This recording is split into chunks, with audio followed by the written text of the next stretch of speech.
So how are you guys? I am back again with a very fun and exciting new video, which is, what if Naruto inherited the Jiongu alongside the 9 tails? Before video started, do like, share and subscribe to the channel and comment down your favorite part. Your one like and one subscribe motivate me to upload more fanfic like these for you all. So without any waste of time, now let's start the fanfic. Konoha Sandame's office. Hiruzen Sarutobi was a tired man. He had retaken the position of Hokage only a year ago, after his successor, now predecessor, Minato Namikaze, died after the disaster that was the Kyuubi attack. Hiruzen sighed as he gazed at the picture of the blonde man. Why did he die when he had so much to live for? He remembered the night clearly. He was sitting in his office writing in his journal while his wife, Bawako, Minato, and his wife Kushina, were in a secret location so Kushina could give birth. Kushina was a jinchuriki, a container of one of the 9 biju, of the Kyuubi. And when a female jinchuriki goes into labor, the energy holding their seal together weakens and the biju has a chance to go free. Minato, being the expert seal master that he is, was in charge of holding the seal together while Kushina was giving birth. Everything was set up perfectly. However, something happened and the Kyuubi was freed. And it severely damaged the village, and killed countless civilians and shinobi alike. Minato was able to take the biju out of the village, and seal it away, inside his own son no less. Hiruzen was forced to witness the sealing as Minato put up a barrier around him, Kushina, Kyuubi, and their son, Naruto. The Sandame was confused as to why Minato felt that he had to do the sealing. He knew how to perform the Reaper Death Seal. All Minato would have to do would be putting the 8 trigrams seal, and he would be able to live with his family. But then again, he never did tell anyone that he could do the Reaper Death Seal now that he thinks about it. When the barrier was lifted, Minato was already dead. The Reaper Death Seal, which summoned the Shinigami, had taken his soul as payment for the sealing, but Kushina was still hanging onto what little life remained within her. The Kyuubi had pierced both her and Minato when it attempted to strike Naruto and prevent itself from being sealed. Both parents had sacrificed themselves to protect their child. Kushina was able to tell Hiruzen Naruto's name, and that both she and Minato wanted him to protect their child. Both of them were dead with a smile on their faces.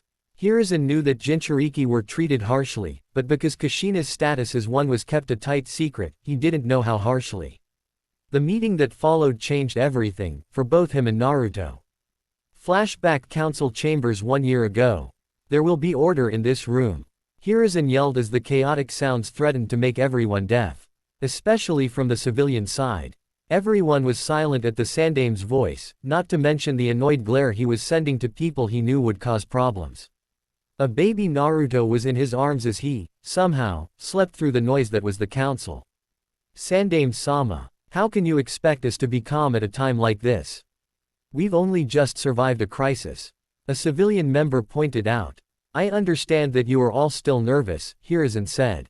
However, we will not be acting like children who were just let out for recess. Where is Minato-sama? Hinata Hyuuga asked, pointing out the absence of their yondaime. Everyone else had noticed this as well and began asking where he was. Hiruzen let out a deep sigh and began, Minato has died sealing the Kyuubi. Sealing it where? Shikaku Nara asked. Hiruzen knew he was going to regret this, inside this little boy. Almost immediately, the entire civilian side of the council erupted into chaos. It's the demon. Kill it now before it's too late. The yondaime turned it into a baby so we could have our revenge. Silence. Hiruzen yelled, using chakra to make his voice louder than necessary. The civilians quieted down, but sent intense glares towards the baby. Naruto was able to feel the glares and shifted uncomfortably in Hiruzen's arms, his face twitching with fear. Seeing this, Hiruzen slowly rocked his arms in an attempt to soothe the baby. Naruto stopped squirming, but was still looking afraid. Hiruzen called over an Anbu with a horse mask, and handed Naruto to him. This boy is Minato's legacy. He sealed the Kyuubi inside him so that he could use its power to defend Konoha. He is not the demon, Hiruzen said with a glare. Hiashi noticed something familiar about the boy, especially his blue eyes, and made a note to talk to the Sandame later. Effective immediately, I shall be reinstated as the Hokage, and everything that has been said in this room about the Kyuubi is to be an S-rank secret punishable by death, the Sandame declared with a heated glare. Dai Kyuubi. While everyone had their attention on the Sandaeme's declaration, nobody noticed a civilian council member sneaking behind Horse and knocked him over, grabbed Naruto, and used the knife he had on him to attack Naruto. However, because of his shaking nerves, he struck Naruto viciously, leaving him critically wounded and bleeding heavily. Hiruzen was instantly upon the boy, using what little healing knowledge he had to try and help him. Uma had his kunai piercing the councilman's throat, killing him instantly. All while, Naruto cried uncontrollably as a dangerous chakra reacted to the trauma. "The demon's going to kill us all. Finish it now, you old fool." The Sandaime began barking orders. "Bird, get everyone out of here. Hiashi, Shikaku, Choza, and Inoichi stay. Rabbit, get me an available medic nin. Horse, make sure that we have no more attacks. Go." All three Anbu jumped into action. Bird shoved all of the uncooperative civilians out of the door while the clan heads went silently. Some of the civilians had to be threatened with the Anbu's Tonto. Rabbit had jumped out of the window and raced towards the hospital, hoping that there was a medic available. Meanwhile, Hiruzen was desperately trying to slow down the bleeding with the mystic palm jutsu. While he was able to use it to a decent degree, he was only able to slow down the bleeding to a small amount. "What can we do?" Choza Akamichi asked. "Unless any of us knows a healing jutsu that is more powerful than what the Hokage is using, then there's nothing that can be done," Hiashi said. "This is extremely troublesome," Shikaku said as he stood wide awake. "I'm afraid that you're right," Inoichi Yamanaka sighed as he looked away from the crying baby. Inside the seal, the Kyuubi was growling in frustration as it pushed its chakra through the seal into his container's body. His 9 tails were waving around in a frenzied manner, showing his hidden nervousness. "Human stupidity will never cease to amaze me," Kyuubi growled as one of its tails began to slowly shrink. "That Hokage of theirs better come up with something soon. I don't know how long I will be able to do this," he muttered as he continued to push chakra through the cage. Council chamber. "Hokage-sama," Rabbit said as he appeared back into the room. "There is no available medic, they are all treating victims of the Kyuubi attack." The Hokage cursed as he continued working while sweat began to gather on his brow. He had used too much chakra during the attack and was starting to feel the strain. "Horse, carry Naruto while I continue to heal him. Everyone, come with us into my office. Rabbit, head back out into the village and try to find any more survivors," the Hokage said while Horse carefully picked up the wailing boy. Rabbit bowed and vanished in a puff of smoke. "And, please bring the injured limb as well," he added. Inoichi decided to pick up the dismembered appendage since he's seen worse things in the minds of prisoners. The party of 7 slowly made their way to the Hokage's office. Choza opened the door and everyone entered. "Hiashi, can you take over the healing while I get what may be able to save him? Horse, I want you to stand guard and make sure that nobody interrupts us. I don't care if it's the Raikudo Sennin himself." "Nobody enters?" Hiruzen asked. Hiashi nodded and activated his Byakugan while using the healing jutsu his wife had taught him. While Horse handed the crying Naruto to Choza before he exited the room.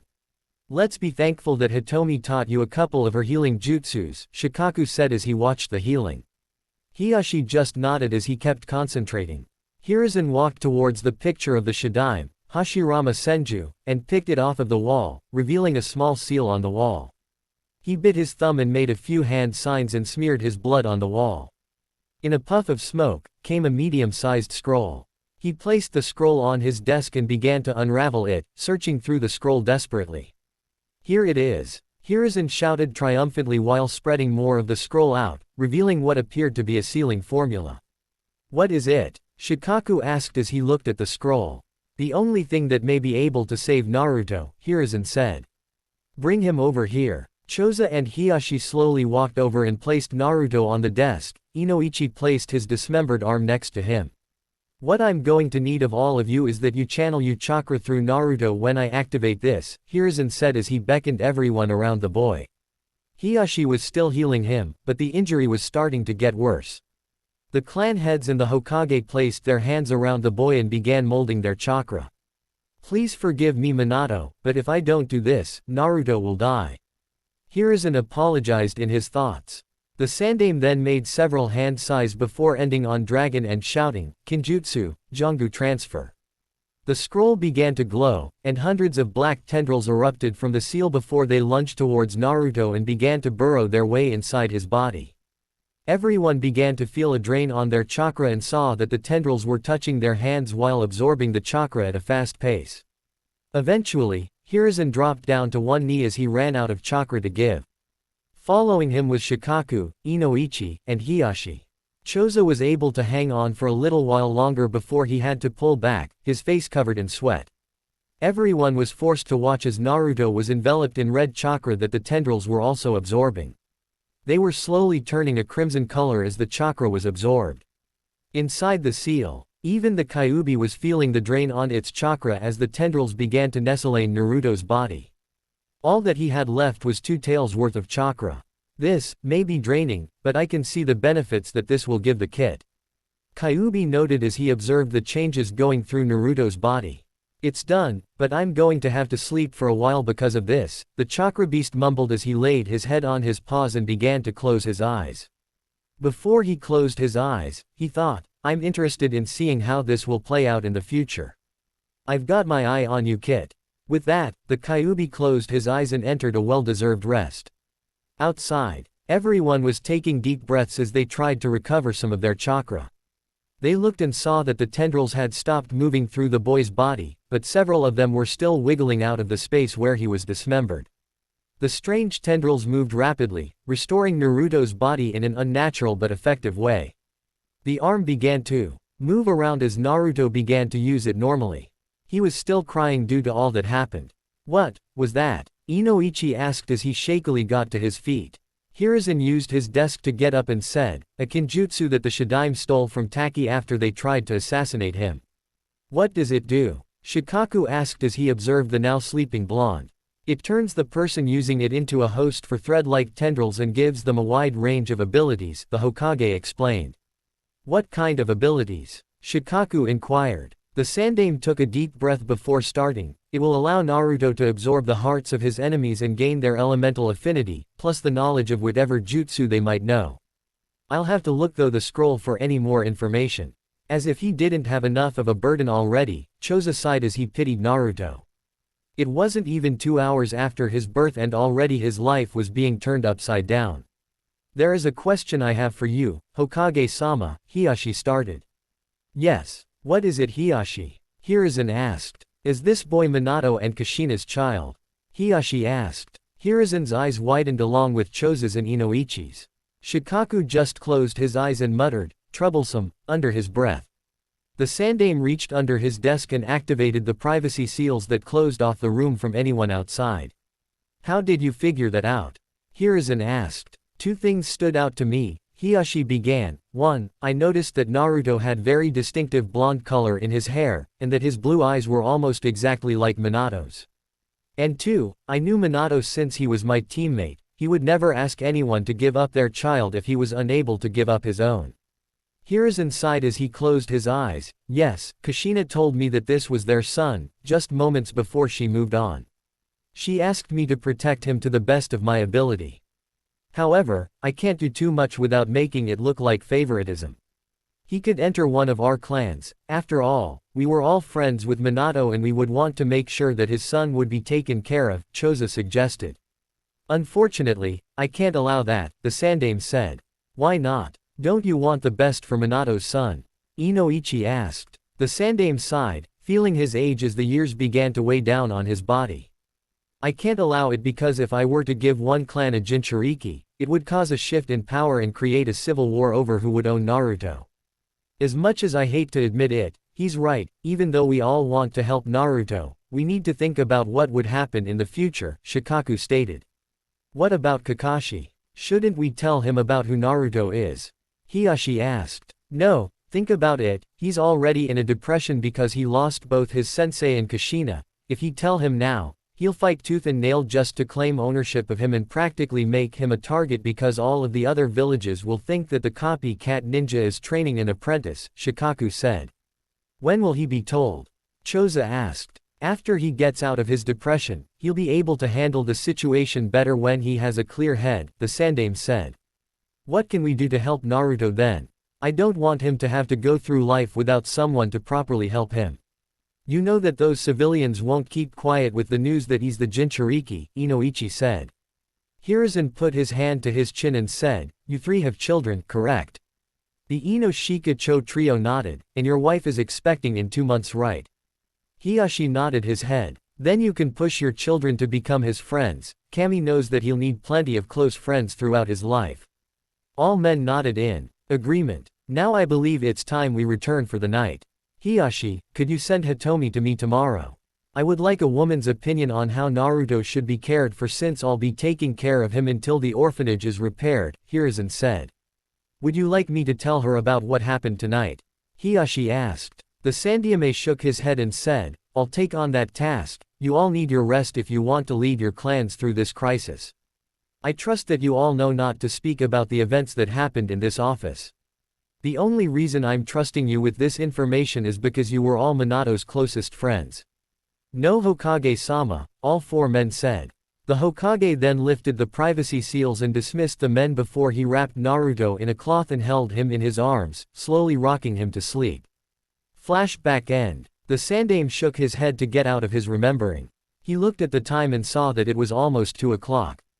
Time to see how he's doing, Hiruzen thought as he stood up. The date was October 10th, the Kyuubi festival, or Naruto's birthday to those that cared. The Hokage left the Hokage Tower and walked towards the orphanage that Naruto was placed in. He and the 4 clan heads were planning to spend the day with Naruto while he played with their children. As Hiruzen walked into the orphanage, the caretaker immediately bowed to him. Hokage-sama, we weren't expecting you, the woman said. Hiruzen waved her off and said, "It's fine, I was just stopping by to pick up someone." A Naruto Uzumaki. He didn't miss the flash of disgust that passed through the caretaker's face once his name was mentioned. She quickly put on a forced smile and led the Hokage to a room where a small crib was. Inside the crib was a tiny baby with blonde hair and blue eyes. Hiruzen noticed that he was unhealthily thin, and that there were clear signs of neglect and mistreatment. Why is he so thin? And covered in bruises? The Hokage asked, already knowing that the woman would lie. Hiruzen must have been a fortune teller, because the woman said, he refuses to eat most of the food we give him, and the bruises are because he keeps bumping into things when he crawls around. So you just let him crawl around unsupervised? Hiruzen asked, raising an eyebrow to make it look like he was believing the tall tale. Of course not, those are from when he gets out of his crib when he's supposed to be napping, the caretaker said as she believed that the Hokage believed her. Hiruzen knew just how to do 2 things, make Naruto happy and piss off the caretaker, that was clearly doing her job to care for all children. Well, it looks like you're a little genius, aren't you Naruto-kun? Hiruzen said as he picked up Naruto. The small baby just looked at him with a small hint of fear on his face, something that didn't escape the aged Hokage's eyes. Well, we better get going, there are some people expecting us, Hiruzen said as he took Naruto in his arms and left the orphanage, leaving behind a fuming caretaker. She was hoping that the Hokage would get angry at the boy for the lies that she was telling him, but she didn't know that a shinobi was trained to detect lies. Only a trained shinobi could truly hide the truth from the lies. The Hokage then performed a shunshin and appeared at the Akamichi compound where Naruto was welcomed openly. He walked into a large, small in Akamichi standards, dining room where waiting for him was the Ino-Shika-cho trio and their children, and Hiyashi, Hitomi, and Hinata Hyuuga were also present. All of the children were in a small play area surrounded by a fence. Like his father, Shikamaru Nara was sleeping in a pile of stuffed animals. Choji Akamichi and Ino Yamanaka were playing with some building blocks, a small smile on their faces. Hinata was just sitting by herself while playing with a small stuffed fox and monkey. Hiruzen walked over to the children and placed Naruto in the play area, where he just nervously crawled over to the pile of stuffed animals and timidly picked up a stuffed from before hugging it gently. All of the adults watched as Naruto moved to a far corner and continued to hug the frog like it was a shield. Hiruzen saw how he would look at the other children with some fear in his eyes. Obviously there was more going on in the orphanage than he was aware of. "I've failed all 3 of them," Hiruzen softly whispered. "What are you talking about Hokage-sama?" Inoichi asked. Hiruzen sighed and said, "It appears that Naruto has had poor treatment in the orphanage. When I picked him up, he was very thin and there were bruises that were slowly healing." How can you allow them to continue doing this to him? Hitomi demanded with a glare. Hiruzen cringed at the woman's glare and said, I've had all the civilians who attempted to assassinate him executed, but I can't do anything to the people who work in the orphanage because it's controlled by the civilian council. All we can do is make sure that he gets the bonds that he needs, Choza said. Hey, look at this, Shikaku said, lazily pointing at the play area. All the adults looked and saw what was happening. Hinata had crawled over to Naruto and held out the stuffed fox for him to play with. Naruto looked at the fox before gently taking it. He then held out the stuffed frog for her to take, but Hinata just shook her head and gave him a small smile. Naruto then gave a small smile of his own before he started to play with Hinata. Kawaii. Hitomi softly squealed at the cute sight. Hiruzen chuckled and turned towards Hiyashi before asking, weren't you and Minato planning on a betrothal between your children? Yes, but we were planning on going over the details after Naruto's birth since he had no free time to spare beforehand, Hiyashi said. Me and Kushina-chan supported it. Hitomi said. Did you think that they would like each other? Inoichi asked. We knew that they would. Mother's intuition after all. Hitomi declared proudly. Shikaku sighed and said, troublesome, women just seem to know almost everything about their children.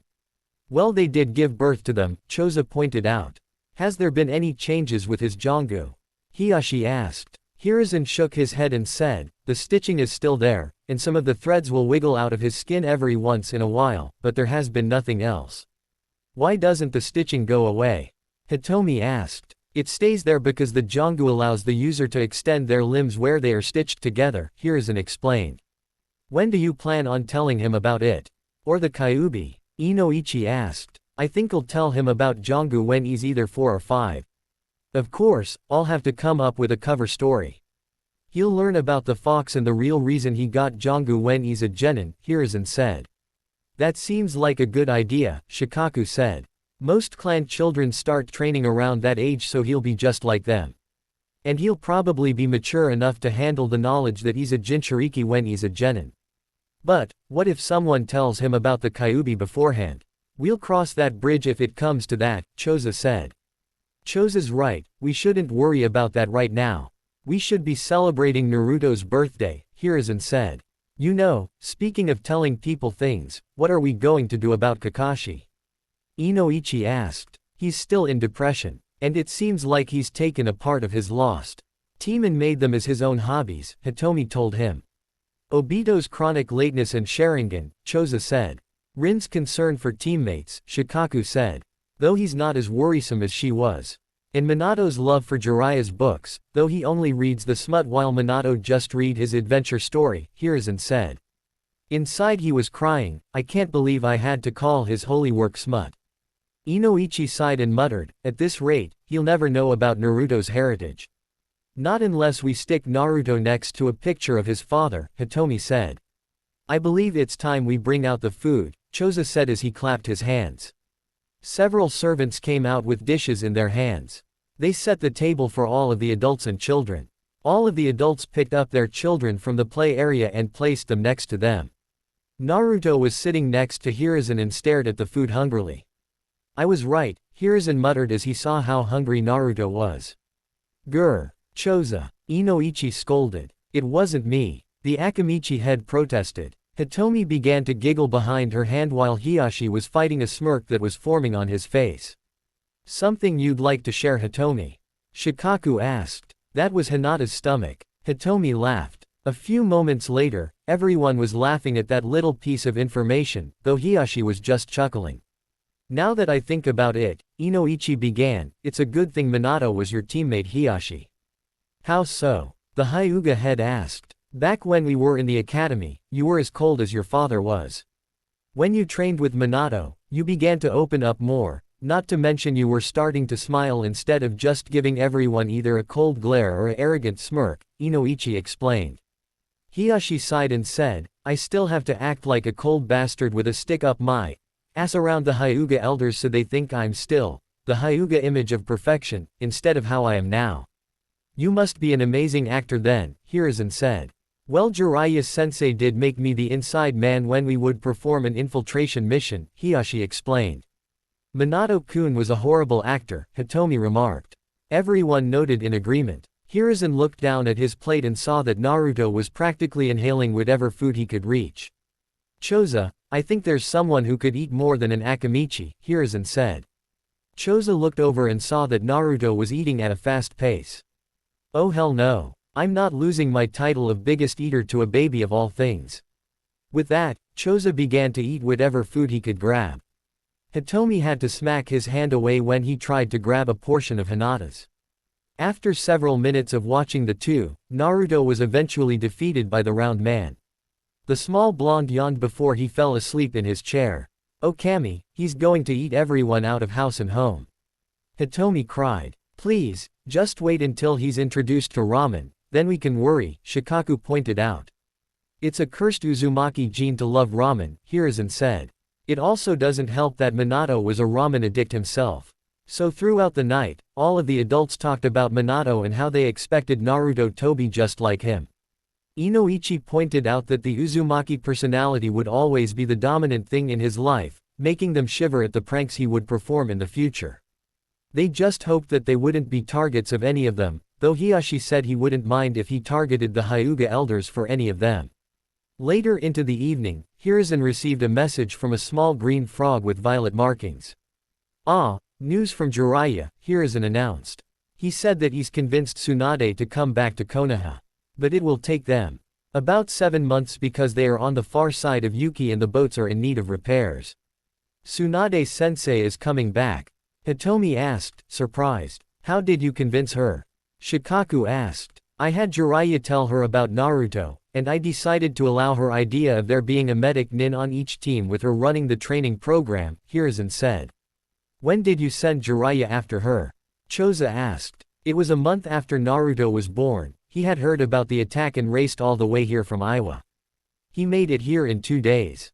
But it takes at least 2 months to get from Iwa to Konoha. Inoichi yelled. Gamabunta, was all that Hiruzen said. Everyone nodded in understanding. They knew that the Toad boss could cover great distances easily, especially if motivated with sake. Later into the night, all the children had fallen asleep, so the adults bid each other goodbye and left to their respective homes. Hiruzen dropped Naruto off back in the orphanage and signaled his personal Anbu guard. Hokage-sama, Cat and Tiger knelt down before their leader. Make sure that nothing happens to Naruto tonight. If anyone comes after him, bring him directly to me, Hiruzen commanded. Hi, Hokage-sama, both Anbu said before they jumped back into the shadows. Hiruzen let out a sigh as he adjusted the hat and began walking to the Sarutobi compound. His thoughts directed towards the future. Konoha 4 years after Kyuubi attack. Naruto Uzumaki didn't live a good life. He was ignored by most of the kids his age, and hated by most of the adults. The only ones that didn't hate him were the Hokage, and the Ichirakus who ran the ramen stand. He never understood what made him so unlikable to many people. He tried to be nice to others, but they still ignored him. He used to think that it was because of the strange stitches on his side, but then realized that it would be stupid to hate someone because of that. He learned that he would have to hide his sadness since he saw that people seemed to enjoy seeing him suffer. So he just gave everyone a big grin with closed eyes. He kept his eyes closed because he knew that no matter what he did, he couldn't hide the sadness that would show. Currently, Naruto was on his way back to the orphanage after spending the day at Ichiraku. He ate as much ramen as possible without spending all his money. He snuck back in through a hole in his room, before covering it back up with a small rug. Naruto sighed as he climbed back into his rickety bed and closed his eyes. However, before he could fall asleep, he was yanked out of bed by someone. He looked up and saw that it was the caretaker that was dragging him by his arm. Hey, let me go, Naruto cried as he started to struggle, struck harshly, knocking him to the ground by the woman. Shut up you little monster. The nasty woman growled as she opened the door to the orphanage. She then proceeded to, forcibly pushed Naruto out into the cold night. You've overstayed your welcome here. Now leave and don't come back. With that, she slammed the door in Naruto's face. Naruto just sat there in shock, still processing what had just happened. When he realized that he was just kicked out of the orphanage, he stood up and began to walk into the dark streets of Konoha. The young Uzumaki kept to the alleyways since he knew that it would be a very bad idea to walk out in the open. He wanted to go to Ichiraku's but knew that they would be closed at this hour. He thought about going to the Hokage, however he decided that since he hasn't seen him in over a month that he was very busy. Naruto eventually found a small sheltered corner beneath an awning. Naruto decided to make it his new home. So the young boy crawled inside and curled himself into a tiny ball before falling asleep. "To-san, Ka-chan, please help me," were the last thought Naruto had before succumbing to a dreamless sleep. Hokage's office. Curse this damned paperwork. Where does it keep coming from? How the hell did Minato get it done so fast? Hiruzen thought as he went through each paper, trying to finish up quickly so he could try to go and see Naruto. He and the clan heads weren't able to make another meeting after the one where Naruto was only 1 year old. "Those damned council members on the civilian side are keeping me away from Naruto too much," Hiruzen growled as he finished what he considered the last paper for the evening. He sighed as he leaned back into his chair, thinking about how lonely Naruto might have been. He took out his crystal ball and used it to try and find Naruto. First he looked at his room in the orphanage, but it was surprisingly bare of everything. "What?" Hiruzen screamed as he shifted the view around the orphanage until he saw the caretaker throwing all of Naruto's stuff into a bonfire. Hiruzen growled as he desperately searched with his crystal ball for Naruto. The image kept changing to different places in Konoha, but couldn't find him. "This is not good," the Sandame said as he summoned an Anbu. "Get me Hiyashi Hyuuga, Shikaku Nara, Choza Akamichi, and Inoichi Yamanaka," Hiruzen ordered. "Hi, Hokage-sama," the Anbu said as he vanished in a puff of smoke. Several minutes later, the aforementioned men walked through the door and saw that their leader was in distress. "You called for us, Hokage-sama?" Shikaku asked. "Hi, I wish it was on better terms, but I have some grave news," Hiruzen said as he sighed. "What is it?" Choza asked. "Naruto's gone missing," Hiruzen said. That shocked all of the clan heads to the core. "What happened?" Hiyashi growled. He had already lost his brother earlier in the year, and maybe the respect of his nephew. He wasn't going to lose the only connection with his best friend. "I suspect that he was kicked out of the orphanage tonight, but I haven't been able to locate him at all, and I've been looking through the crystal ball for the past half hour," Hiruzen said. "You know for a fact that Tsunade's going to thrash people for this when she gets back from that gambling fair," Choza said. "Maybe we could blame it on Orochimaru, that'll take care of a problem for us," Shikaku muttered. They all shared a chuckle at that before turning serious again. "Do you want us to go and try to find him?" Choza asked. Hiruzen shook his head and said, "You should just send out your most trusted clan members, or in Hiyashi's case, most trusted branch members. It would look too suspicious if you were to go out and look yourselves." "Yeah, but we're going to leave Tsunade to you," Inoichi said as he and the other clan heads rushed out of the room before Hiruzen could protest. "I better start going over my will," the Sandame thought as he reached into his desk and pulled out a scroll. "I, Hiruzen Sarutobi, hereby leave my entire Ika Ika Paradise collection to my son Asuma Sarutobi." 1 month later. Needless to say, Tsunade was royally pissed, and the Hokage didn't die. Though he was admitted to the hospital for a week after Tsunade put some strain on his old heart, and then making him completely better. Naruto was found at this time. Tsunade was on another search for him when she heard crying coming from an alleyway. Inside the alley was everyone's favorite blonde besides me crying in his sleep. Tsunade brought him to the Sandame who, after managing to convince Naruto, got the young Uzumaki a small apartment. Tsunade wanted to adopt him, but that fell under the jurisdiction of the civilian council, who made it their life's mission to make Naruto's life a living hell. Currently, Naruto was in his bedroom asleep in his bed.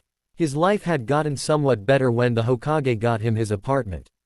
It wasn't much, but it was more than he ever had. There were 3 rooms, his bedroom, kitchen, and bathroom, all of them being something that he appreciated when he started living here. Naruto woke up to the sunlight managing to find its way to his closed eyes. The young blonde rubbed his eyes and slowly got out of bed. He made his way to the bathroom where he proceeded to splash his face with cold water to effectively wake him up. He then went back into his bedroom and changed into his black shirt with a red spiral on it, and some forest green shorts. "Ah, I'm hungry," Naruto mumbled as he walked into the kitchen and pulled out a bowl, some cereal, and a gallon of milk. After having a filling breakfast, Naruto then went out to his balcony and took in the fresh air. What a nice day. I think I'm gonna go and see how Gigi's doing, Naruto said as he ran back inside and put on his sandals before running out and locking the door behind him. Naruto then proceeded to run towards the Hokage tower where he knew the Hokage would be, especially since it was almost 10 o'clock in the morning. I wonder if I can get him teach me some jutsu today. Naruto wondered as he walked down the street. He continued on his way until he felt the hairs on the back of his neck standing on end. He started to look around and saw that the people were either ignoring his existence, or glaring at him with pure hatred. Naruto just put on a smile and continued walking down the street. Deep down, those glares did affect him, but he had no other idea of how else to deal with it. However, today was going to change Naruto's life. As soon as he passed an alleyway, he was grabbed and pulled inside. Before he could scream out, he felt a pain on the back of his neck before everything went dark. Sometime later, Naruto groggily opened his eyes and saw that he was in a forested area, restrained against a wooden post. He looked around frantically and tried to get free of his bonds. "So you're awake," a voice said. Naruto turned his head to see a young man with black hair and dark eyes. He was dressed in a regular Chunin's attire and had nothing standing out. What do you want?" Naruto asked, afraid of what this man wanted from him.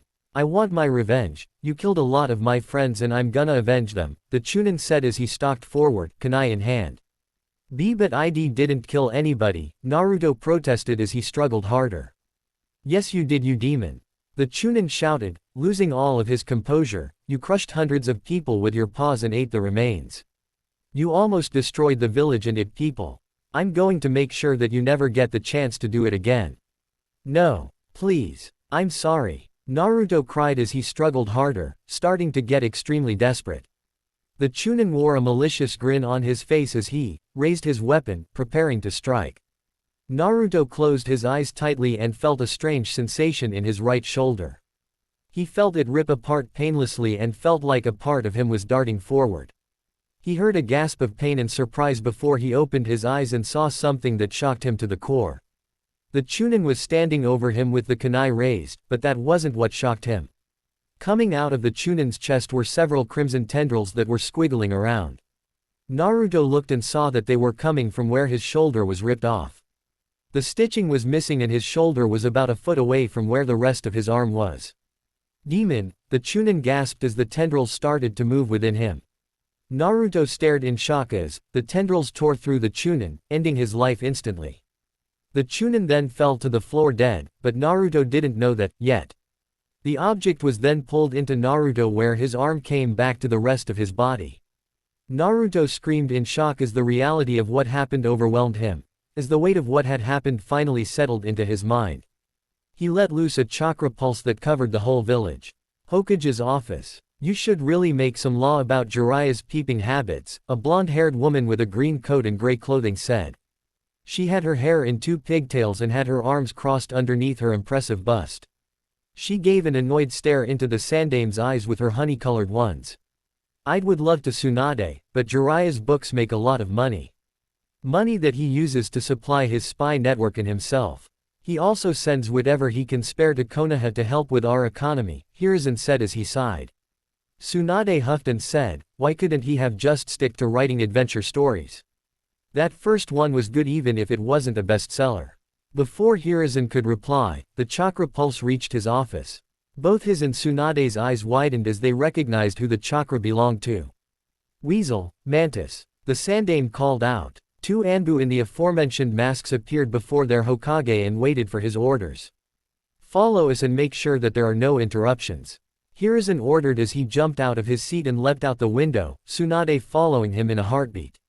Both Anbu jumped after them and tried to keep up. When they reached the source of the chakra pulse, Hiruzen's eyes widened and Tsunade gasped. Before them was a crying Naruto, still tied up to the post, and a dead Chunin at his feet. "Mantis, make sure that we aren't interrupted." "Weasel, stay for a moment," the Sandame ordered. Mantis vanished into the treetops and kept an watchful eye on the surrounding area. Hiruzen then shunshined over to Naruto and cut the ropes holding him in place. Tsunade rushed over to him and hugged him tightly as he cried into her shoulder. Tsunade began whispering comforting words into his ear until he cried himself to sleep. Weasel, do you know who this is? Hiruzen asked as he turned over the body of the dead Chunin. Daichi Uchiha, not a member who stands out, but not weak either, Weasel said after taking a good look at the Chunin. Hiruzen sighed and called Tsunade over, Naruto still clutching to her in his sleep. Can you see if he still has his heart? Tsunade used her free hand to run a diagnostic jutsu on the body before pulling away. No, his heart's not there. All of the veins connecting to it have been cleanly severed.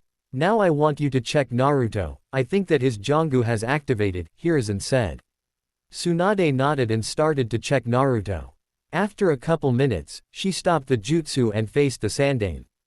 The threads are moving erratically, trying to move the stolen heart to an area in Naruto's body where it will cause little discomfort, Tsunade explained.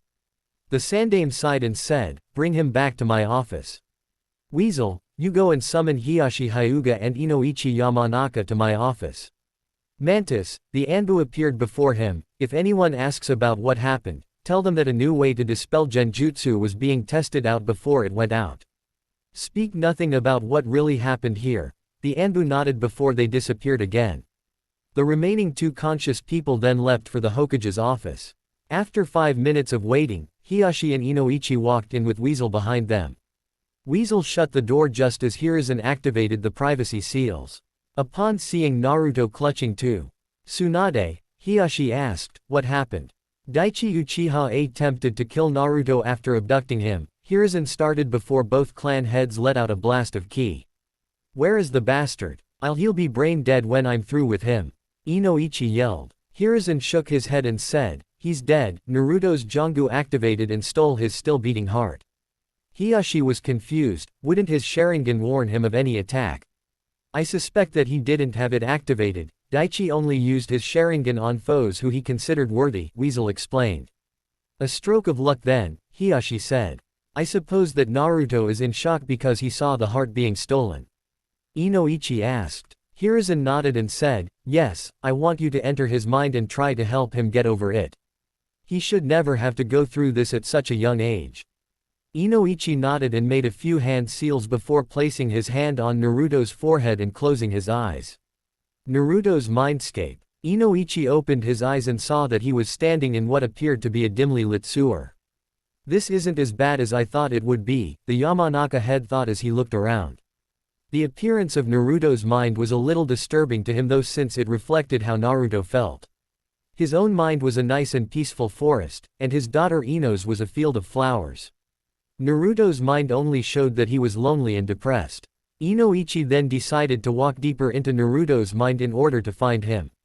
After what felt like an eternity of walking, he reached a giant cage that had a piece of paper on it with the kanji for seal on it. Is this what I think it is? Inoichi thought as he peered inside.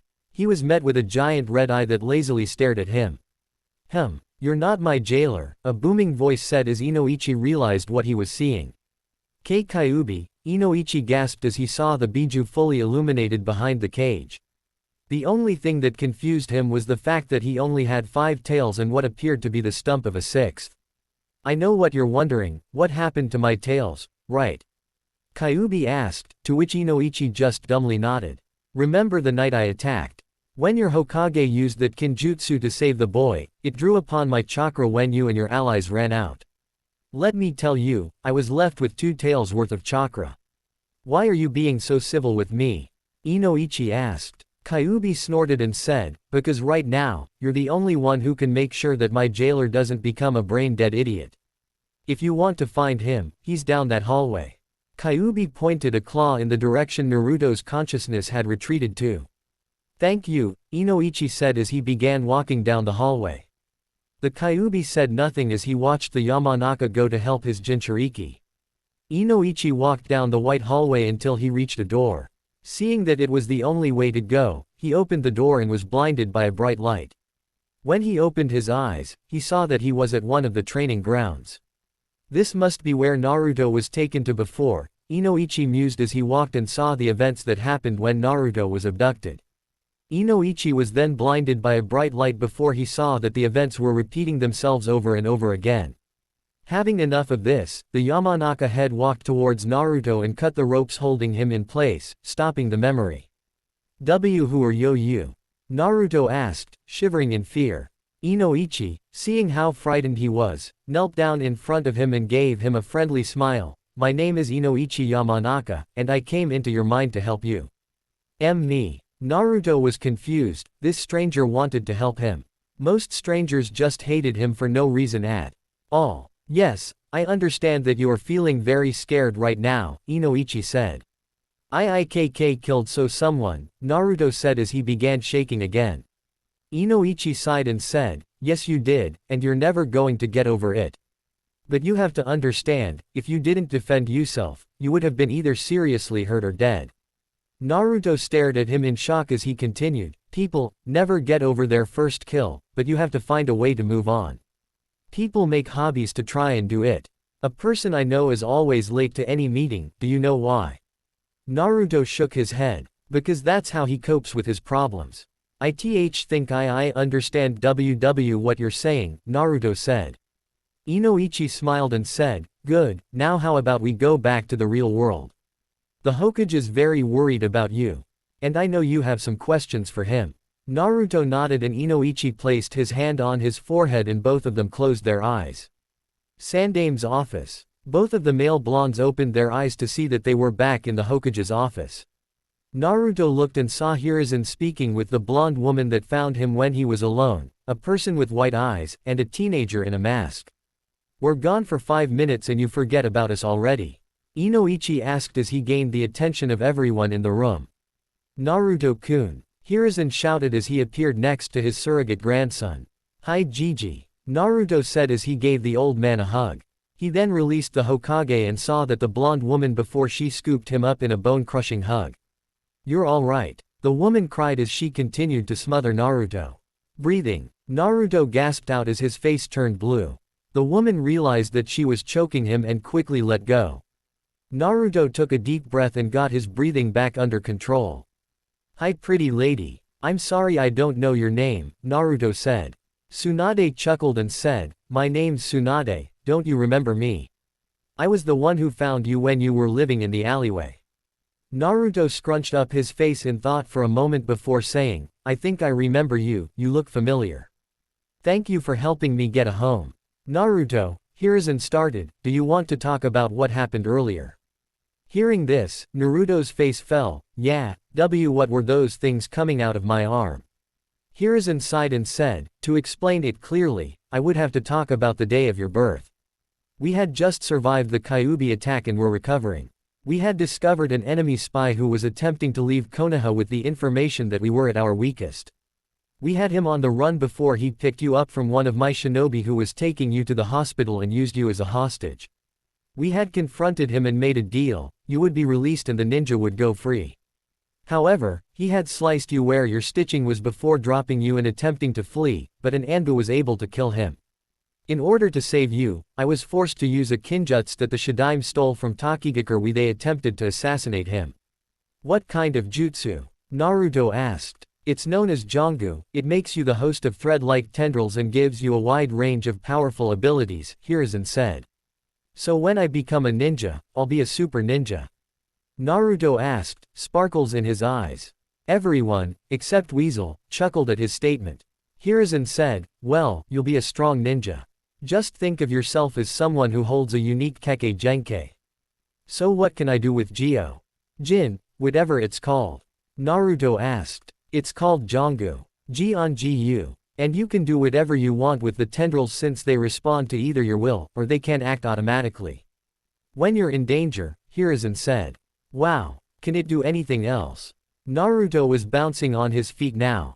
The Sandame sighed and said, there's one more thing that was listed in the scroll, but I don't know if you'll like it. Why not? Is it really bad? Naruto asked, getting a little scared now. No, it's just that you might be disturbed by this, Hiruzen said before explaining the last part of Jiongu. You can take the hearts of your enemies and steal all of their abilities and elemental nature. Like I did before, Naruto whispered. Yes, but this part of the ability has a positive effect for you, Hiruzen said. Naruto looked at him in confusion, what would be good about taking people's hearts? By stealing people's hearts, you can become like a cat, meaning that you will have multiple lives, Hiruzen explained. So, I could still live even if I die? Naruto asked. Yes, but you will have to sacrifice a heart in the process. So you will want to be careful and try not to lose all your hearts, Hiruzen said. Naruto then looked at him and smiled, so can you teach me how to use it? Hiruzen smiled at Naruto's attitude and said, of course, that was what I wanted to do after I told you about this. And these people in the room are going to help you today. Naruto turned and saw Hiashi observing him before he jumped behind Tsunade and screamed, "Ah! It's another man with scary white eyes." Another, was the thought that went through the heads of most of the room's occupants. Naruto, when did you see someone with scary white eyes? Hiruzen asked, sending an apologetic look at Hiashi who waved it off. It was when I went to the park last week, Naruto started. Ayame-ne-chan was sick so Ichiraku's was closed for the day. I turned the corner and bumped into a man with those eyes. He demanded that I apologize, and when I said that he was the one who bumped me, he poked me in the arm and I couldn't move it. I went to yell at him and his eyes grew big and he glared at me before I ran back home. Well, it seems like Naruto didn't have a good first meeting with the Hyuuga clan, Inoichi said. Hiashi sighed and knelt down to Naruto's level.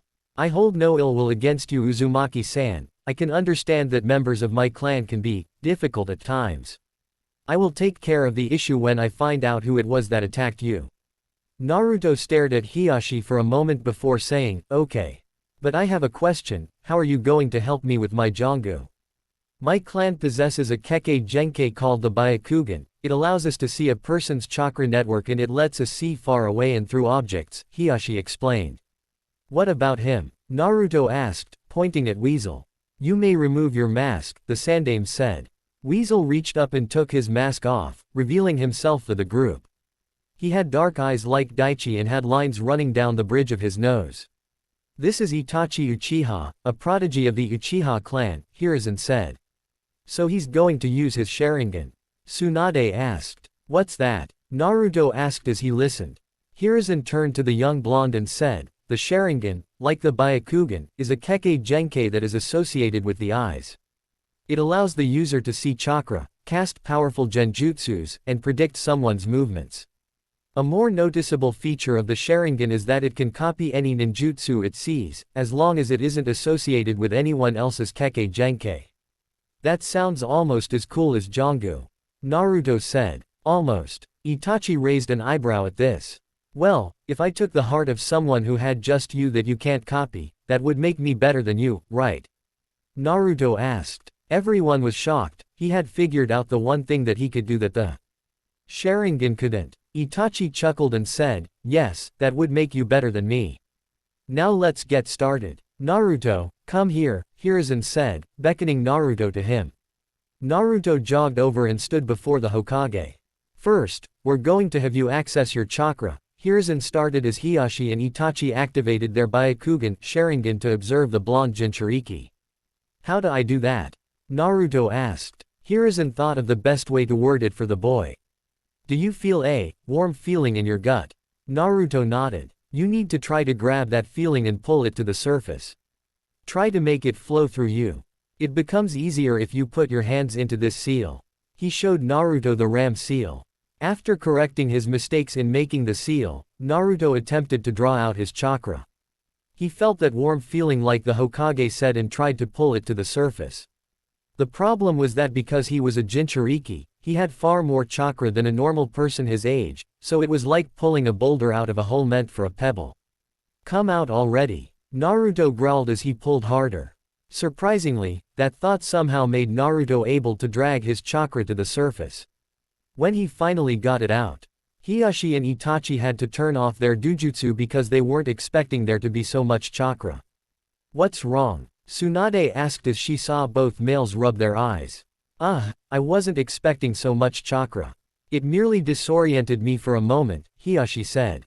As am I, Itachi said as he blinked rapidly to get the spots out of his vision. Sorry. Naruto said, uncertain of what to do. There's no need for apologies, Naruto-san, Itachi said. Indeed, we just didn't expect you to have so much chakra, Hiashi put his 2 cents in. Is that a good thing? Naruto asked. It's a very good thing. A ninja who has more chakra is able to perform more jutsu, maybe more powerful ones, Hiruzen said. Ha! I knew I was awesome. Naruto cheered. It's Kushina with Minato's looks, were the thoughts of everyone except Itachi. Once Naruto calmed down, Hiruzen then tried to get him to do the next lesson. Now that you've got access to your chakra, we should try to get you to control your Jiongu to some degree, Hiruzen said. But I don't think that it would be a good idea to try it here. Why not? I'm ready to go, Naruto declared. Hiruzen chuckled at the blonde's enthusiasm and said, that's why we have training grounds. Tsunade, can you take over trying to get his Jiongu activated? I'm afraid I can't since I'm behind on my work. Hiruzen glared at the pile of paperwork that was mocking him with its height. Tsunade sighed and said, all right sensei, I'll tell you about our progress later. You men follow me to training ground 27. She then grabbed Naruto's shoulder and vanished in a shunshin. The rest of them followed, leaving Hiruzen alone. He then pulled out a little orange book and flipped it to a certain page before giggling pervertedly. Okonoko-chan, you're so dirty. Training ground 27. Tsunade appeared in a puff of smoke with a stumbling Naruto. Oh, I think I'm gonna be sick. Naruto ran over to a bush where he proceeded to introduce the shrub to his eaten breakfast. Tsunade's sweat dropped and thought, maybe I should have just jumped here instead. You alright Gaki? Why yeah, that was just uncomfortable, Naruto said as he leaned on a tree for support. I remember when Jiraiya-sensei taught us the shunshin. Minato was the only one who was able to keep his lunch down the longest, Hiyashi said as he and the other appeared behind Tsunade. So how am I gonna do this? Naruto said as he recovered.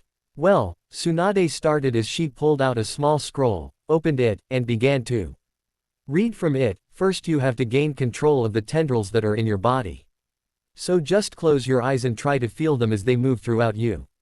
Naruto did as instructed and after a few minutes of concentrating, he opened his eyes and voiced his frustrations.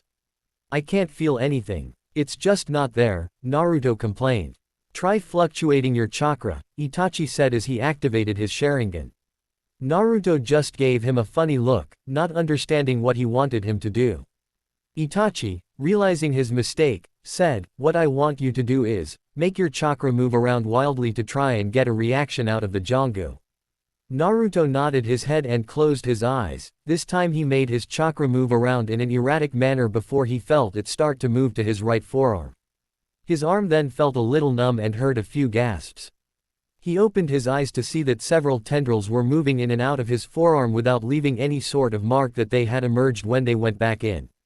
Awesome! Naruto shouted as he saw his progress.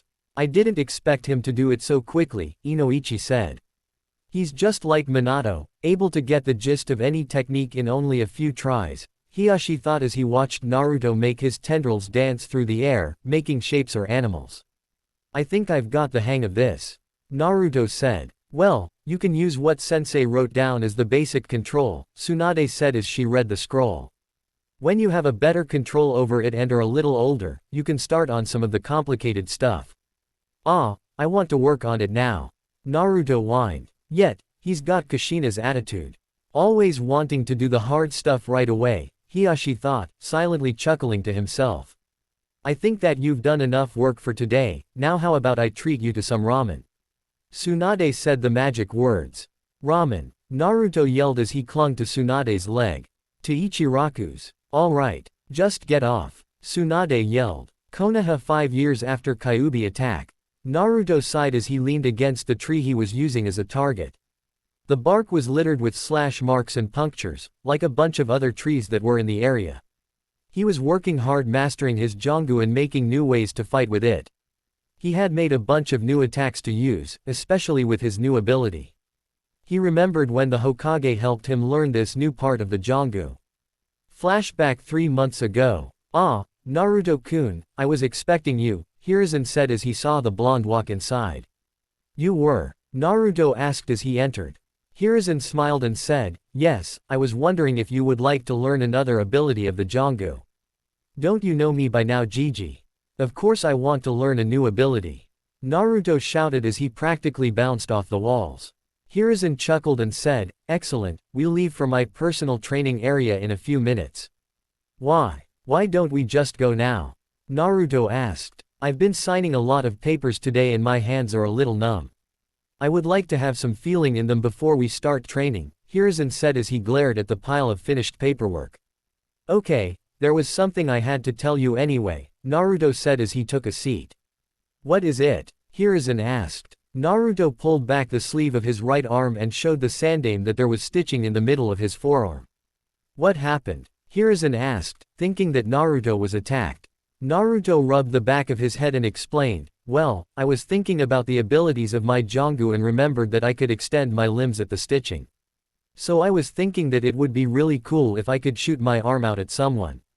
When I tried to do it with my original stitching, it felt really uncomfortable. But then I felt my arm getting tingly and saw that this was happening. Incredible, I thought that you had to be cut for the process to happen, Hiruzen said. Can you make it go back to normal? I mean, can you make that arm normally attached without the stitching? Yeah, but it takes a lot of focus and makes me really tired when I do that, so I decided to leave it there and only take it away when I'm on vacation or something, Naruto said. It's probably his Uzumaki genes or the Kyuubi, the sandaime thought. The scroll didn't say anything about this sort of thing. Naruto, Hiruzen began, you never cease to amaze me. Let's go, this technique is something that I know you're gonna love. Hiruzen then led Naruto to the Hokage's personal training grounds, which was in a cave behind the tower underneath the Hokage monument. There was a waterfall inside the cave and an area filled with weaponry. Wow! Naruto shouted as he saw the training field. Indeed it is very impressive, Hiruzen said. The Shadaime and Nadaime created this training field for all Hokages and their personal apprentices to use. Does this mean that the Yondaime trained here? Naruto asked. The Yondaime was his idol, so he was excited to be in an area where the Yondaime trained. Hiruzen went to answer, but found himself at a loss for words. Now that I think about it, the Yondaime only trained here twice. Rumor was it that he had a secret training ground but nobody knows where it is. Now, before we start on your Jiongu, I'm going to teach you a D-ranked Kaden jutsu, Hiruzen said. You're going to teach me a jutsu? Naruto cried in disbelief. Yes, because you're going to need at least one jutsu for this new ability of the Jiongu, Hiruzen explained. Now this jutsu isn't really that big of an attack, but it's the only one I've got that you probably won't hurt yourself with. But if you do hurt yourself, it won't be too bad. So what's the jutsu? Naruto asked, paying close attention. Hiruzen then started to explain the jutsu, the hand seals or Uma, Inu, and Tora. He made the hand seals and took a deep breath before shouting, Kaden, fire bullet jutsu. He shot out a small fireball the size of a tennis ball that impacted against the waterfall, making it steam a little. Wow! Naruto shouted in amazement. In order to do this jutsu correctly, you have to gather chakra in your lungs and mold it into the shape of the fire bullet. Then you take a deep breath and exhale the air after it mixes with your chakra. When you are exhaling, you have to change your chakra into fire, Hiruzen explained.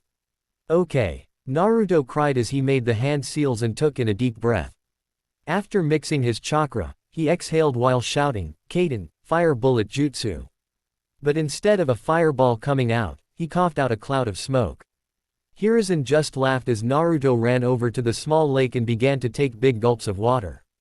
After about 27 tries, Naruto was able to perform the jutsu correctly. The sandaime made him do it several more times so he could get used to the chakra flow. Now we're going to make an advancement with your Jiongu, Hiruzen said as he pulled out a sealing scroll. So what am I gonna learn? Naruto asked. Hiruzen chuckled at his enthusiasm and said, you're going to use the Jiongu to make your hearts fight for you. Huh? Naruto didn't understand what he was saying. The sandaime sighed and said, you can make the threads come out and make a body for the heart you stole to fight alongside you. I still don't get it, Naruto said as he ratcheted the side of his head.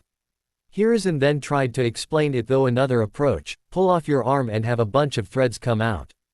Naruto did as instructed and a fair amount of threads came out and formed a sphere the size of the hat Hiruzen was wearing.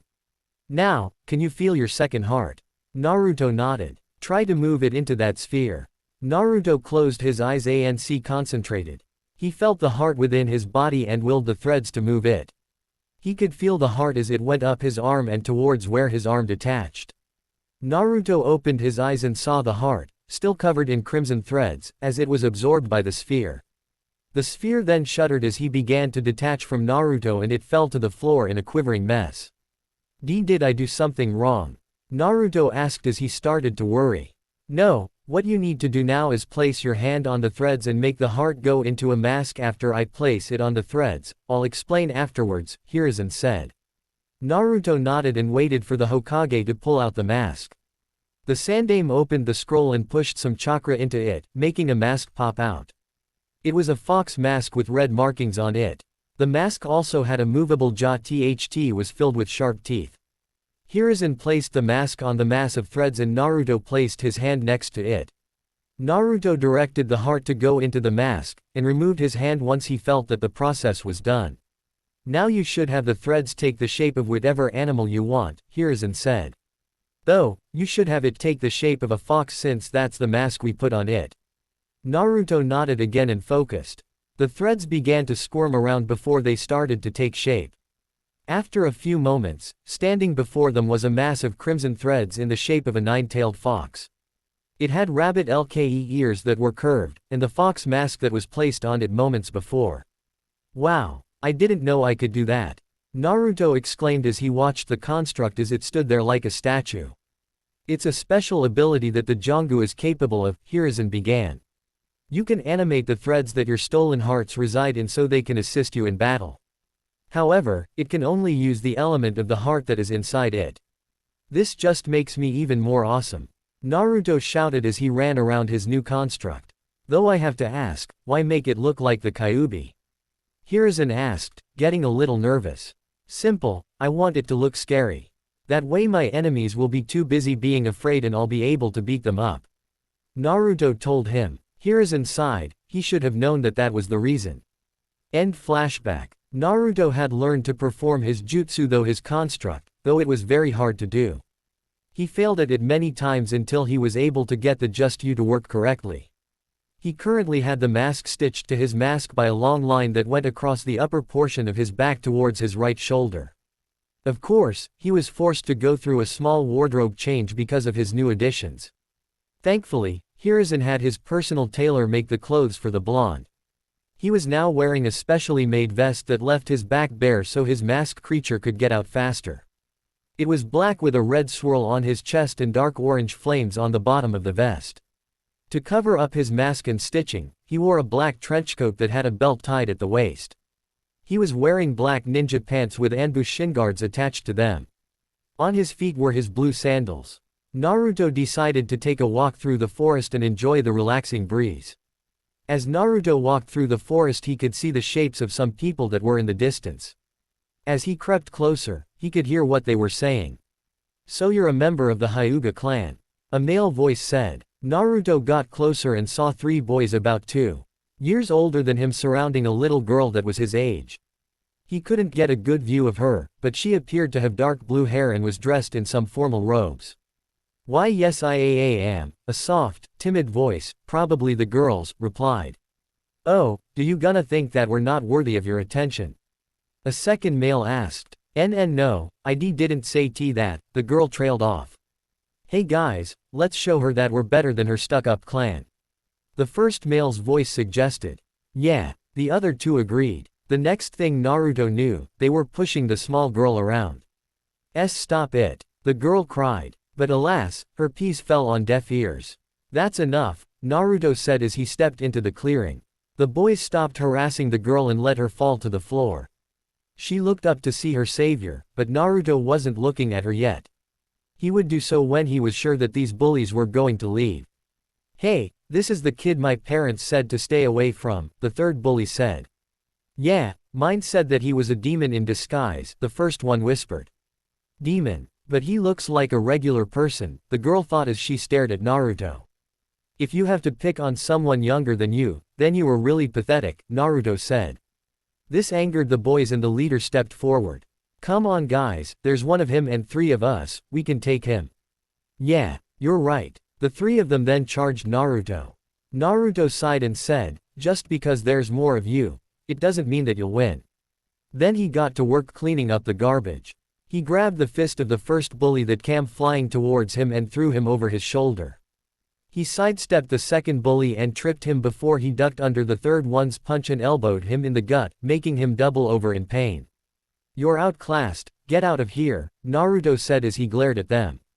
"If I see you bullying anyone else again, then we're going to have problems." With that, the three bullies scrambled to their feet and ran away. Naruto then turned to the girl to see her watching him in awe. "You okay?" Naruto asked as the cold look faded from his eyes to be replaced with a caring blue. Now that he was sure that the bullies had left, he was able to get a good look at her. She was around his age with blue hair that was in a Heim-style cut that had two bangs framing her face. Her eyes were an attractive color of lavender that reminded Naruto of the moon. "Why yes," the girl squeaked as she got out of her stupor, blushing red. Naruto just raised an eyebrow at her antics before shaking his head and extending a hand. "Let me help you up," Naruto said. "Oh, thank you," the girl said as she took his hand as he gently pulled her up. She dusted off her robes before bowing to Naruto. Thank you for saving me," she said. Naruto just waved her off and said, "It's no problem, I couldn't just let them push around someone. I'm Naruto Uzumaki, what's your name?" "My name is Hinata Hyuuga," Hinata said. "Hyuuga? Where have I heard that name before?" Naruto wondered. It's one of the most prestigious clans in Konoha, Hinata said. "Now I remember. I met that Hiashi guy in Gigi's office last year." Naruto realized. "You met Tusama?" Hinata asked. "That was your dad? Wow, small world," Naruto said. I guess so," Hinata said. "Hey," Naruto began, "do you want to be my friend?" "Why yes, I would love to be your friend Naruto-san," Hinata said with a small smile and blush. "Don't call me san, it makes me feel old," Naruto said. Hinata looked down and said, "I'm so sorry. Would you like me to call you Naruto-kun?" "Yeah, that sounds better," Naruto said with a grin. "Hinata-sama, get away from him." Naruto turned around just in time to get an open palm slap to the stomach, sending him flying. When he opened his eyes, he saw that it was a young man with brown hair spiked backwards. He was wearing a black kimono and had the bulging eyes of the Byakugan. Seeing that he was out of his league, Naruto leapt to his feet and ran away. "Ko-san, why did you do that? He helped me when some BB bullies were bothering me." Hinata cried. "Don't be fooled by its lies, Hinata-sama. That thing was trying to let you lower your guard so it could harm you," Ko said as he began to pull the young girl away, despite her protests. Hyuuga compound. As soon as Hinata was brought home, she ran to the garden where she knew her mother would be. Her mother would know what to do, she was really smart about things like this. Inside the Hyuuga garden, Hitomi was sitting on a bench rubbing her slightly bulged stomach. She was already 3 months pregnant with her second child. "Keika-chan," Hinata cried as she ran towards her mother. "Hinata-chan." Hitomi was surprised to see her daughter in such a state. The young girl leapt into her mother's lap and clung to her robes tightly. "What's wrong, my dear? Was Keiko-san. He had attacked a boy who saved me from some BB bullies," Hinata said as she clung even tighter. "Ko did what?" Hitomi screamed. Hiashi came running out a minute later, having heard his wife scream. "What happened?" Hiashi huffed. "Our wonderful bodyguard for Hinata decided to save her from a harmless boy that had saved her from some ruffians," Hitomi said. "Hinata, can you tell us about what happened?" Hiashi asked. So Hinata told her the story of how she was rescued from some bullies by Naruto, only for him to be attacked by Ko when they were talking. Hiashi, having heard enough, got up and went to search for Ko. After a branch member brought Ko to his office, Hiashi looked him straight in the eye. "Good evening, Ko," Hiashi greeted. "Good evening, Hiashi-sama," Ko greeted back. "How was your walk through the village with Hinata today?" the Hyuuga head asked. "It was fine, I kept her away from all trouble," Ko told him. Hiashi quirked an eyebrow and said, "Really? Because I heard a different story." He then sent Ko a harsh glare and said, "She said that you both got separated and told me how she was assaulted by some ruffians when she was in the forest.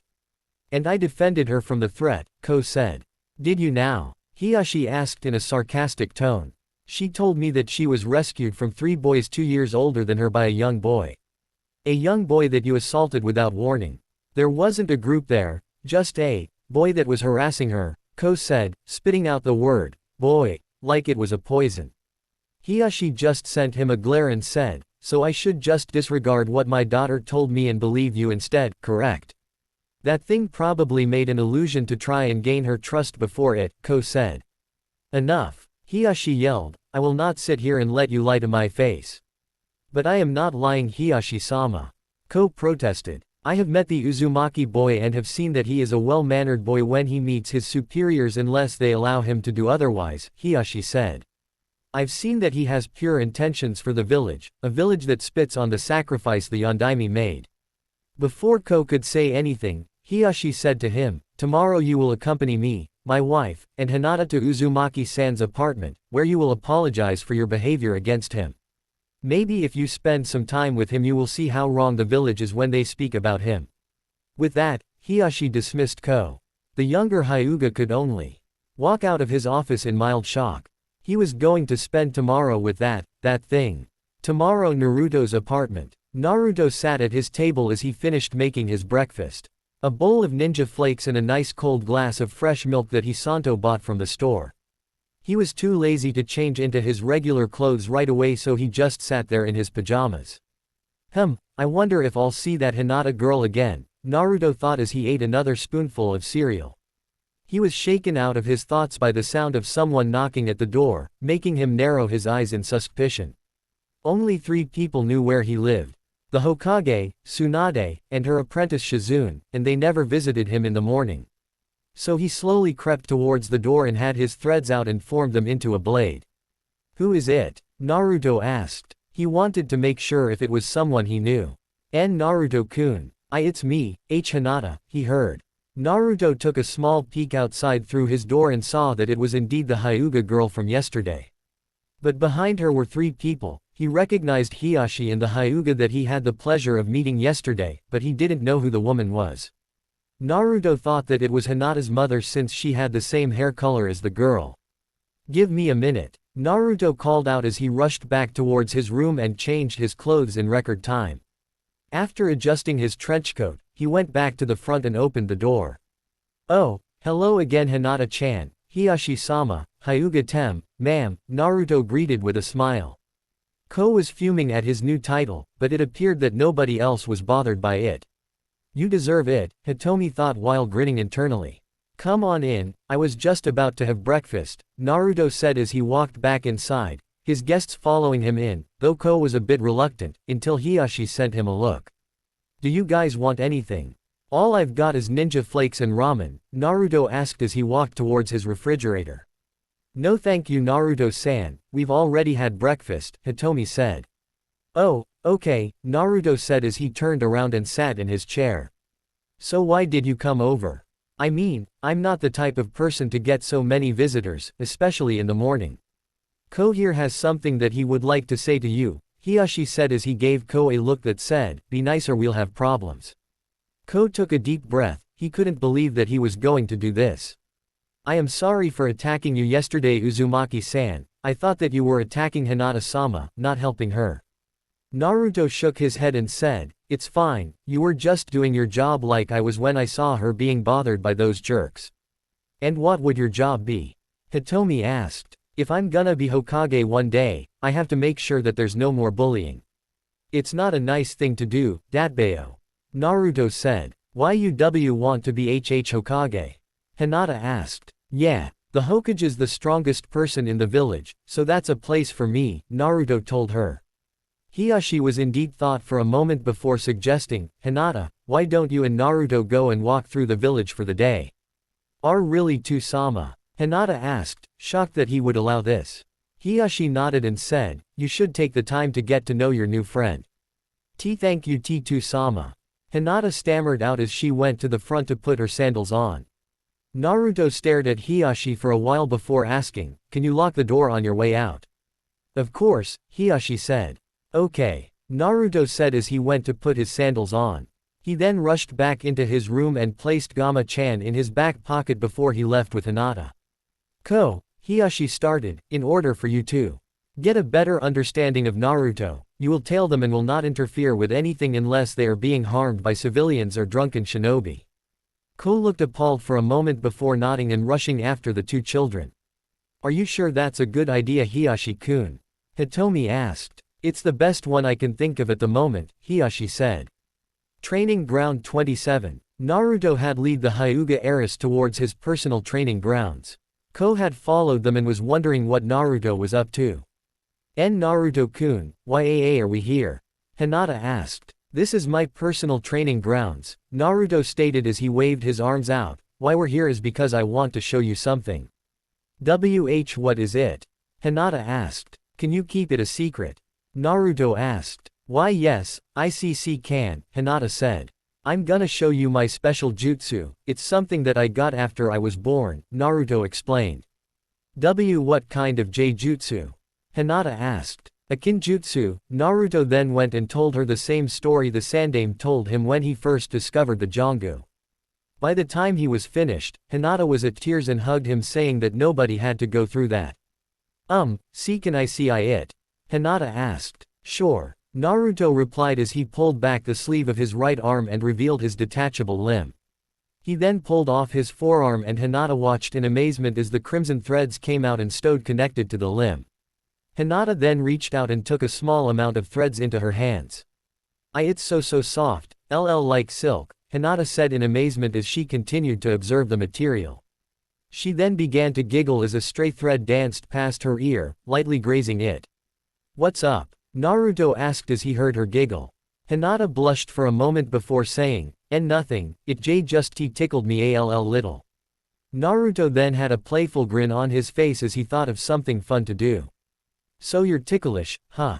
Why yes, I'm terribly ticklish, Hinata said, not seeing his grin.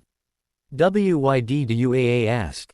Oh no reason, just thought that you might enjoy this. Naruto shouted as he sent his tendrils towards the smaller girl as they began running across her skin. Hinata's eyes went wide before she burst out laughing. Nahaharuto ha-ho-ho. Ha ha ha ha. Please see. It's too muhuhuch. From what I can tell, you're enjoying this. Naruto said as he took off her sandals and began to scribble his fingers over his feet, making her voice go up another octave.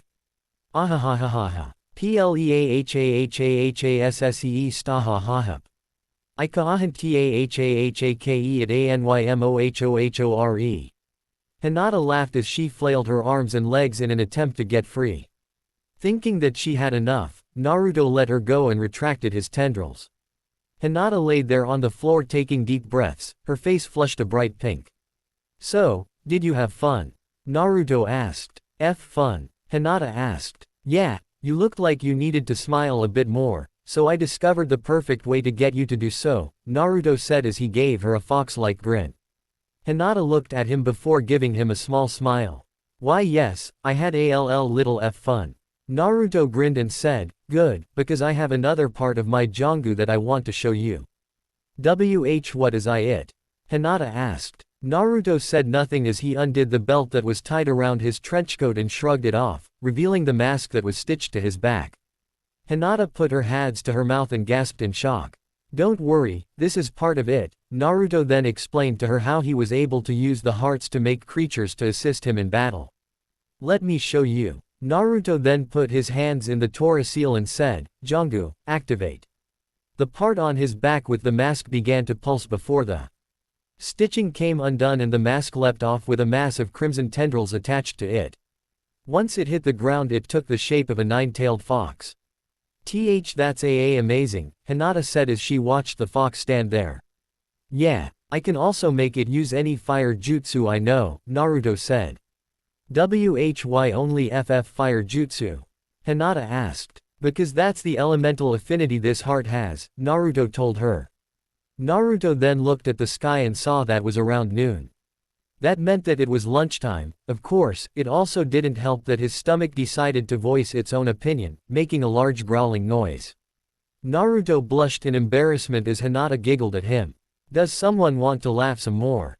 Naruto asked with a mischievous grin as he waved his tendrils through the air. Hinata giggled a little as she stepped back. That's not necessary, Hinata said. Naruto chuckled and said, let's go and get some lunch, do you like ramen? I haven't had it before, Hinata said as she poked her fingers together. When she didn't hear Naruto say anything, she looked up at him to see that he had a shocked look on his face. You've never had ramen? Naruto asked. Hinata just meekly nodded and Naruto let out a scream of horror before he took her hand into his own and began racing towards Ichiraku's. After he got his fire heart back into his body. Eep, was all Hinata could say as she was forced to follow Naruto into the village. Ko was silently following them while trying to prevent himself from rushing the boy. After racing into the village, Naruto stopped in front of the ramen stand and yelled inside. Old man Ichiraku, we've got an emergency, Naruto yelled. Kyuubi ran out to see Naruto with a panting Hinata next to him. What is it? Did the Hokage limit you to only eating one bowl? Kyuubi asked in horror. Worse, Naruto cried. She has never had ramen in her life. Kyuubi looked at Hinata with some horror written on his face. Ayame, we need a bowl of miso ramen now. With that, he rushed back into the kitchen, leaving the two kids alone at the booth. After 3 minutes of waiting, Kyuubi brought out a steaming bowl of ramen and placed it in front of Hinata. She picked up her chopsticks and took a small amount of the noodles into her mouth and swallowed.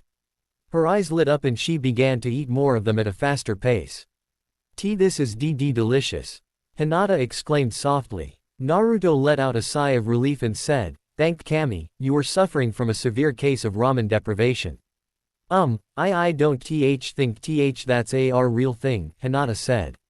Of course it is. Nobody can survive without ramen. Naruto said. But I haven't eaten ramen and I me ff fine, Hinata pointed out. Naruto put on a thinking expression and said, but you can't live without a delicious food like ramen. See cinnamon BB buns are delicious to me, Hinata said. Everyone has weird tastes, Naruto said as he went back to devouring 2 bowls at once. After they had lunch, Naruto decided to take Hinata back home. She had to lead the way of course since he had no idea where she lived.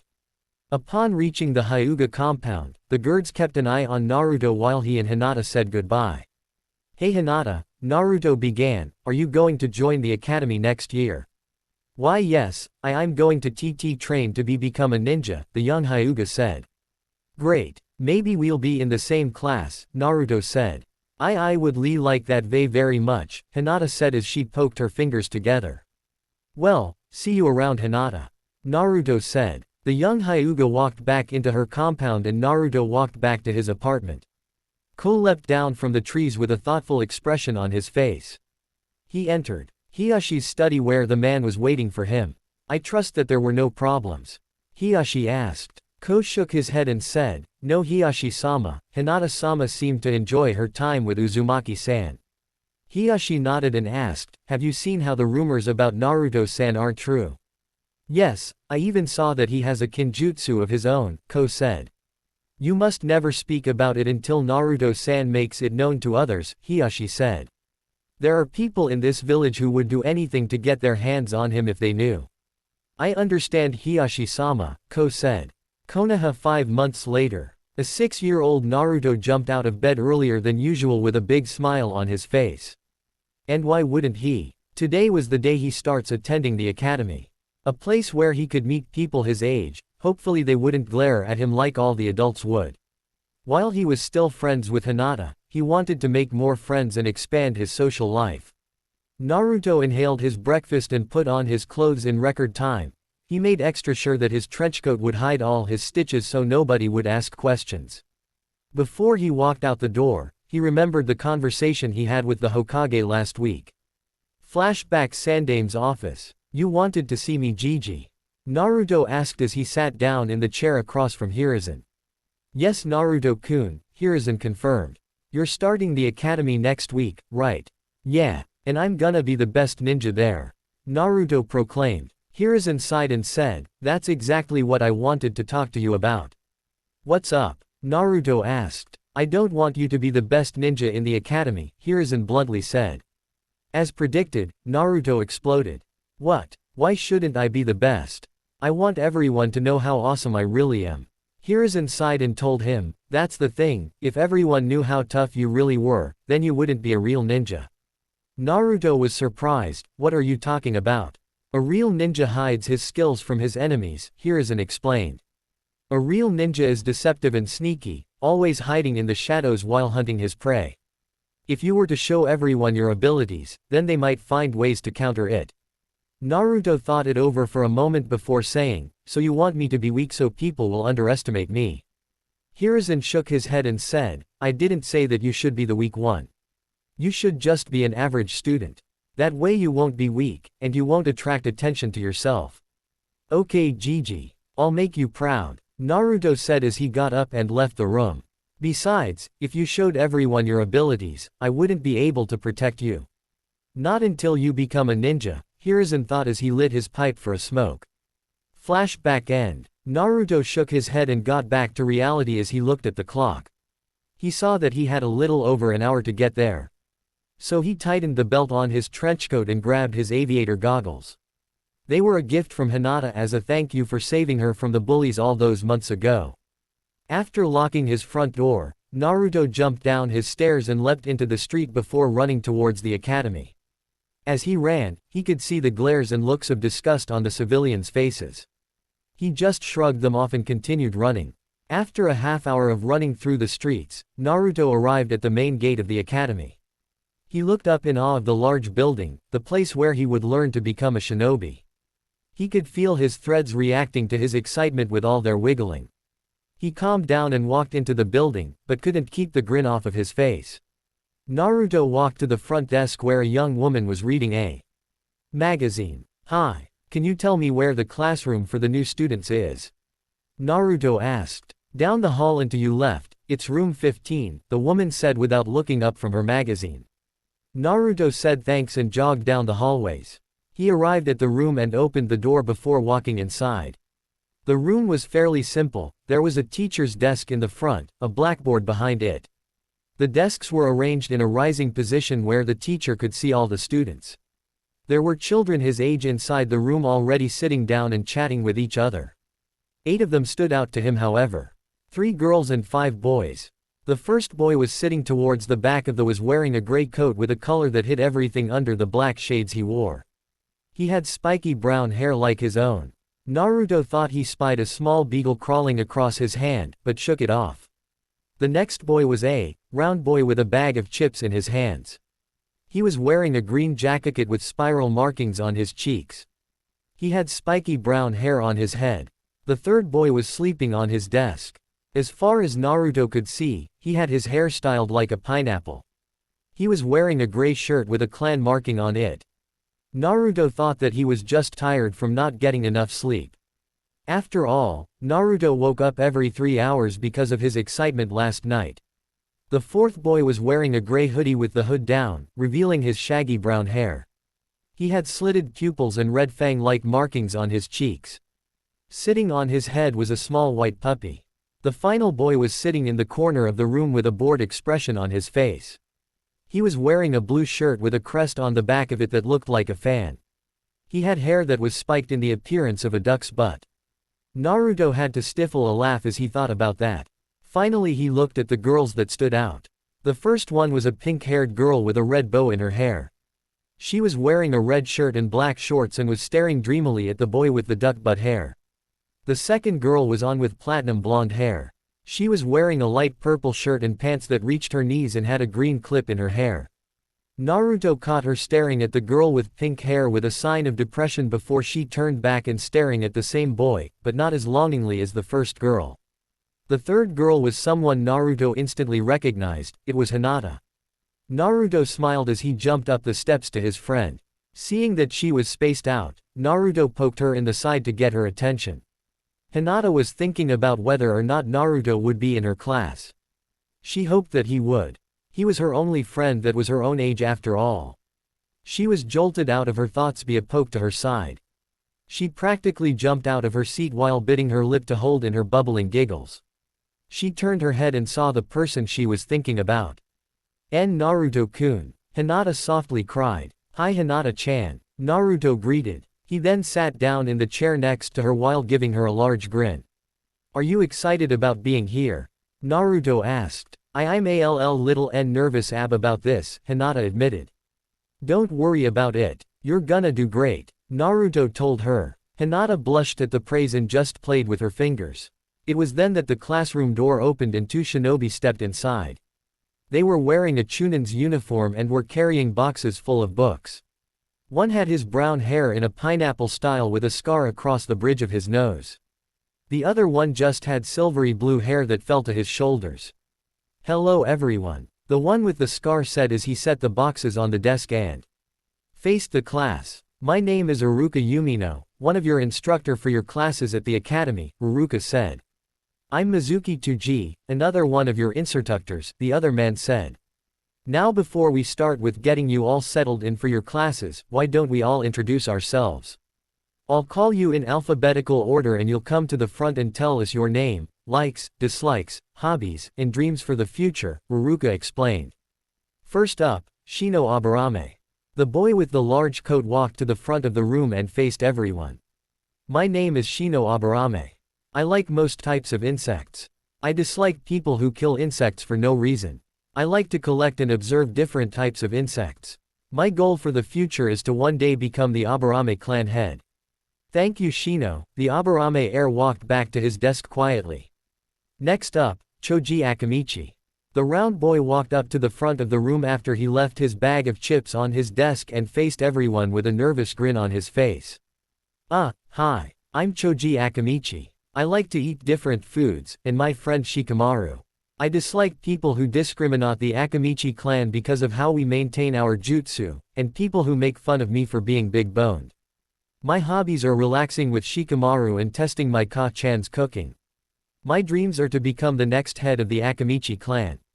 After Choji walked back to his seat, Iruka looked at the attendance board and said who was next, Sakura Haruno. The girl with the pink hair walked to the front of the room and stood before the class with a look of superiority around her, like she was the boss of the classroom. My name's Sakura Haruno. My hobbies are, and my dreams for the future are. Every time she paused, she would look at the boy with the duck butt hair and squeal, making the boy groan and slam his head into his desk. And your dislikes? Iruka asked, already crying on the inside because of the fact that this was a fangirl. People who are stupid, Sakura roared. After she walked back to his desk, Iruka called out the next name.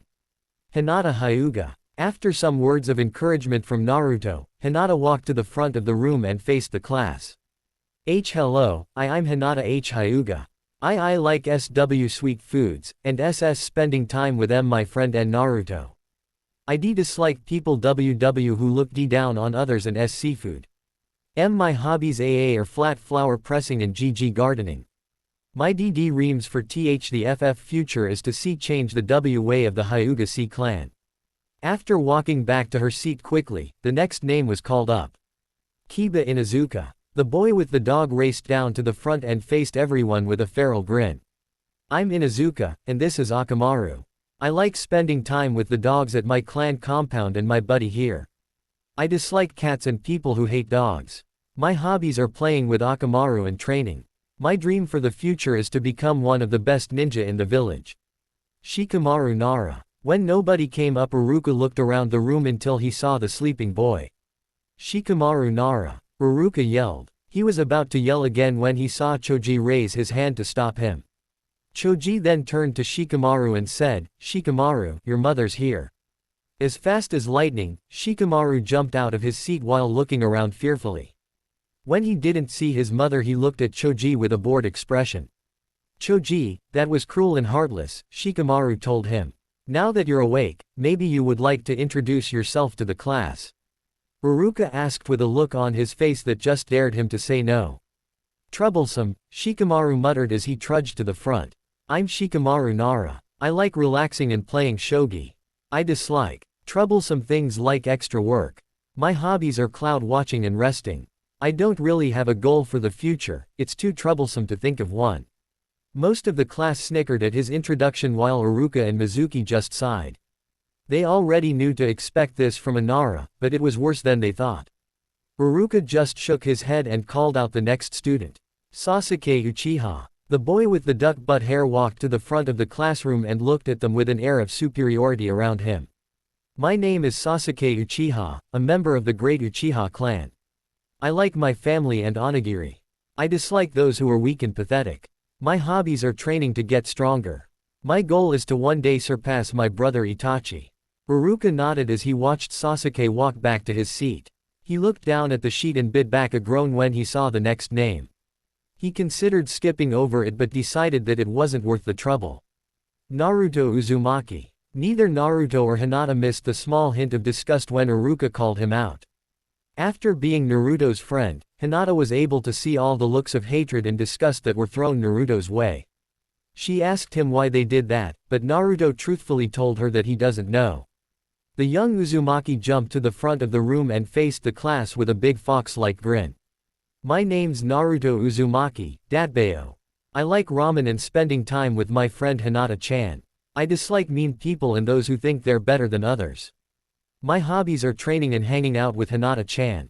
My goal for the future is to become Hokage. As if anyone would let you rule the village you tried to destroy, were the thoughts of the two academy instructors.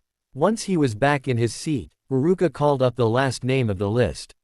Ino Yamanaka. The blonde-haired girl walked to the front of the room and faced the class. I'm Ino Yamanaka. I like all types of flowers and spending time at my family's flower shop. I dislike mean people and idiots who think they're better than me just because I'm a girl. My hobbies are working at the flower shop and helping my parents. My dreams for the future are to win the affections of Sasuke-kun. Sasuke just banged his head into the desk again, making a nice indentation of his face on the wood. Ruruka could see that she was a fangirl, but wasn't lost to the forbidden side of the kunoichi just yet. A simple push in the right direction would help her. Well, it's a pleasure to meet you all. I hope that you all achieve your goals and become strong shinobi who will work to make Konoha prosper, Ruruka said. Now then, how many of you know a jutsu? Naruto, Sasuke, Hinata, and Shikamaru raised their hands. Okay then, come up to the front of the room. The four kids did so and Ruruka continued. Can you demonstrate them to the class please? I'll go first, that way it won't be too troublesome, Shikamaru said as he stepped forward and faced Naruto. He then held his hands in the Nei seal and everyone watched as his shadow went and connected to Naruto. Shadow possession success, Shikamaru droned as he rested his hands at his side, making Naruto do the same. Hey, what gives? Naruto cried as he struggled to control his movements. Shikamaru then reached behind him, making Naruto reach behind him. He then made Naruto grab the ruler on the desk and use it to poke Sasuke. The Uchiha growled and ripped the ruler away from Naruto while giving him a glare. Why are you glaring at me? He's the one making he do this. Naruto protested. Sasuke then went and glared at Shikamaru, who released the jutsu and stepped back.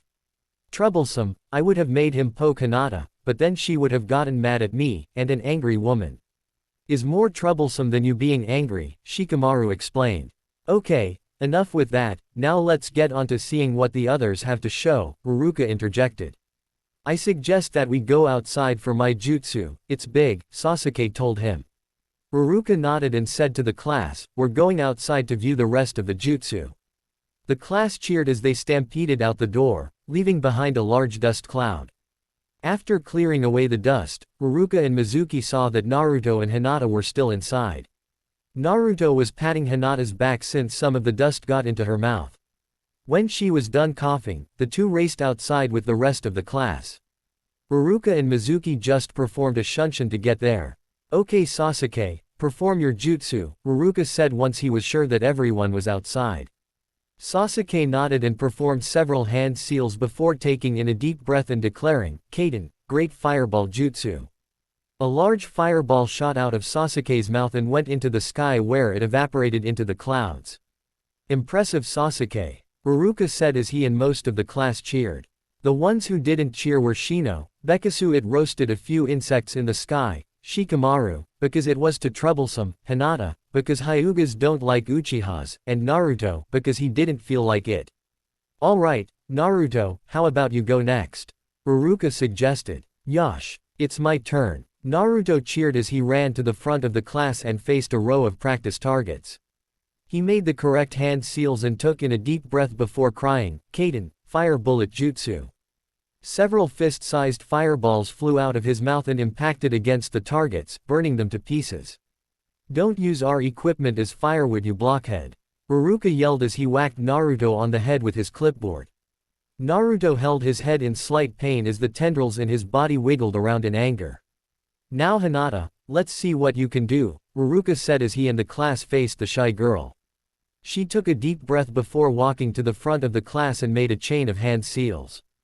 Byakugan. Hinata cried as the veins in her eyes bulged and her Byakugan activated.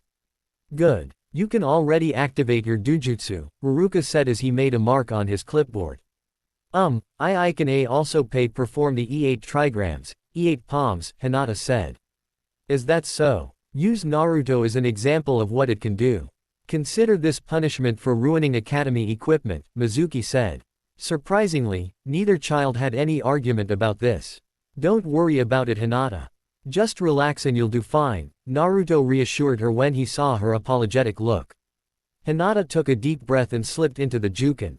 She then darted forward and began to hit Naruto with her pointer and middle fingers. 2 palms, 4 plams, 8 plams. When she was finished, she jumped back and watched as Naruto stumbled forward. She then ran towards him and caught him as he fell down a little. "Wow, you're getting better and better with your training," Naruto exclaimed. Hinata just blushed from the praise and opened up the closed tenketsu. "Now let's go back inside so we can go over what you'll be learning," Ruruka said. The class moved back inside, though Hinata had to help Naruto a little since he was still sore from her attack. Once they were back inside, Naruto was dying on the inside. Why? Because from what Ruruka and Mizuki were telling them was that most of their classes would consist of going over theories, mathematics, and history. What did theories have to do with becoming a ninja? He did lighten up when he heard that they would be doing some taijutsu sparring every 2 days, and that they would be doing chakra control exercises every day. Kami knows that he needs it desperately. They were let out for lunch an hour later and everyone went to their own corners. Naruto and Hinata sat under one of the trees that was littering the area to eat their lunch. Naruto had brought some of the sushi that Tsunade bought for him every once in a while. Hinata had a bento box that her mother had made for her. "So Hinata, when is your sister coming out of you, mother?" Naruto asked as he popped a sushi roll into his mouth. She said that it's supposed to be next month," Hinata told him as she chewed on some rice.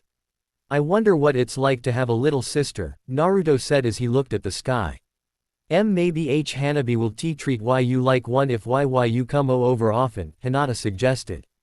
Naruto nodded and chewed on some more sushi before he looked out of the corner of his eye and saw that Hinata looked down for some reason. Naruto hated to see his friend sad for any reason and would do anything to cheer her up. So he sent a small thread stealthily through the grass over to her feet before it slipped inside her sandal and began wiggling around. Hinata gasped as she felt the tickly feeling on her foot. She looked over to Naruto while biting her lip to see him looking away innocently, too innocently. Naruto-kun, what are you doho hoing? Hinata whistled while her shoulders shook from her soft giggles. "I have no idea what you're talking about, Hinata-chan," Naruto replied while laughing on the inside. "Please stop Naruto-kun," Hinata managed to giggle out. Naruto complied and retracted the thread, but not before it ran across her toes, causing Hinata to gasp out in surprise. "What's got you looking so down?" Naruto asked. I was just feeling a little sad for you," Hinata admitted, making Naruto confused. "Why me?" Naruto asked. "Because why you don't have a family like me," Hinata said. Naruto shook his head and said, "You don't have to worry about me, it doesn't hurt as much as it used to." Hinata just nodded and continued eating with her friend. After everyone had lunch, they moved into the courtyard where there were fighting rings in the dirt. Ruruka and Mizuki were standing before the entire class waiting for everyone to gather around. "Okay everyone, we're going to hold taijutsu matches to see how skilled everyone is. When your name is called, step into the arena," Ruruka explained to them. "You will fight until one of you ends up outside the arena, one of you gives up, or I call the match. First pair up is Choji Amd Shikamaru," Mizuki announced as he read the names off of the clipboard. The two friends stepped into the arena, but Choji looked extremely nervous. "Ruruka-sensei, I don't want to hurt my friend," Choji said. Ruruka sighed and said, "It's just a taijutsu match, Choji, and I highly doubt anybody here can hurt somebody too much."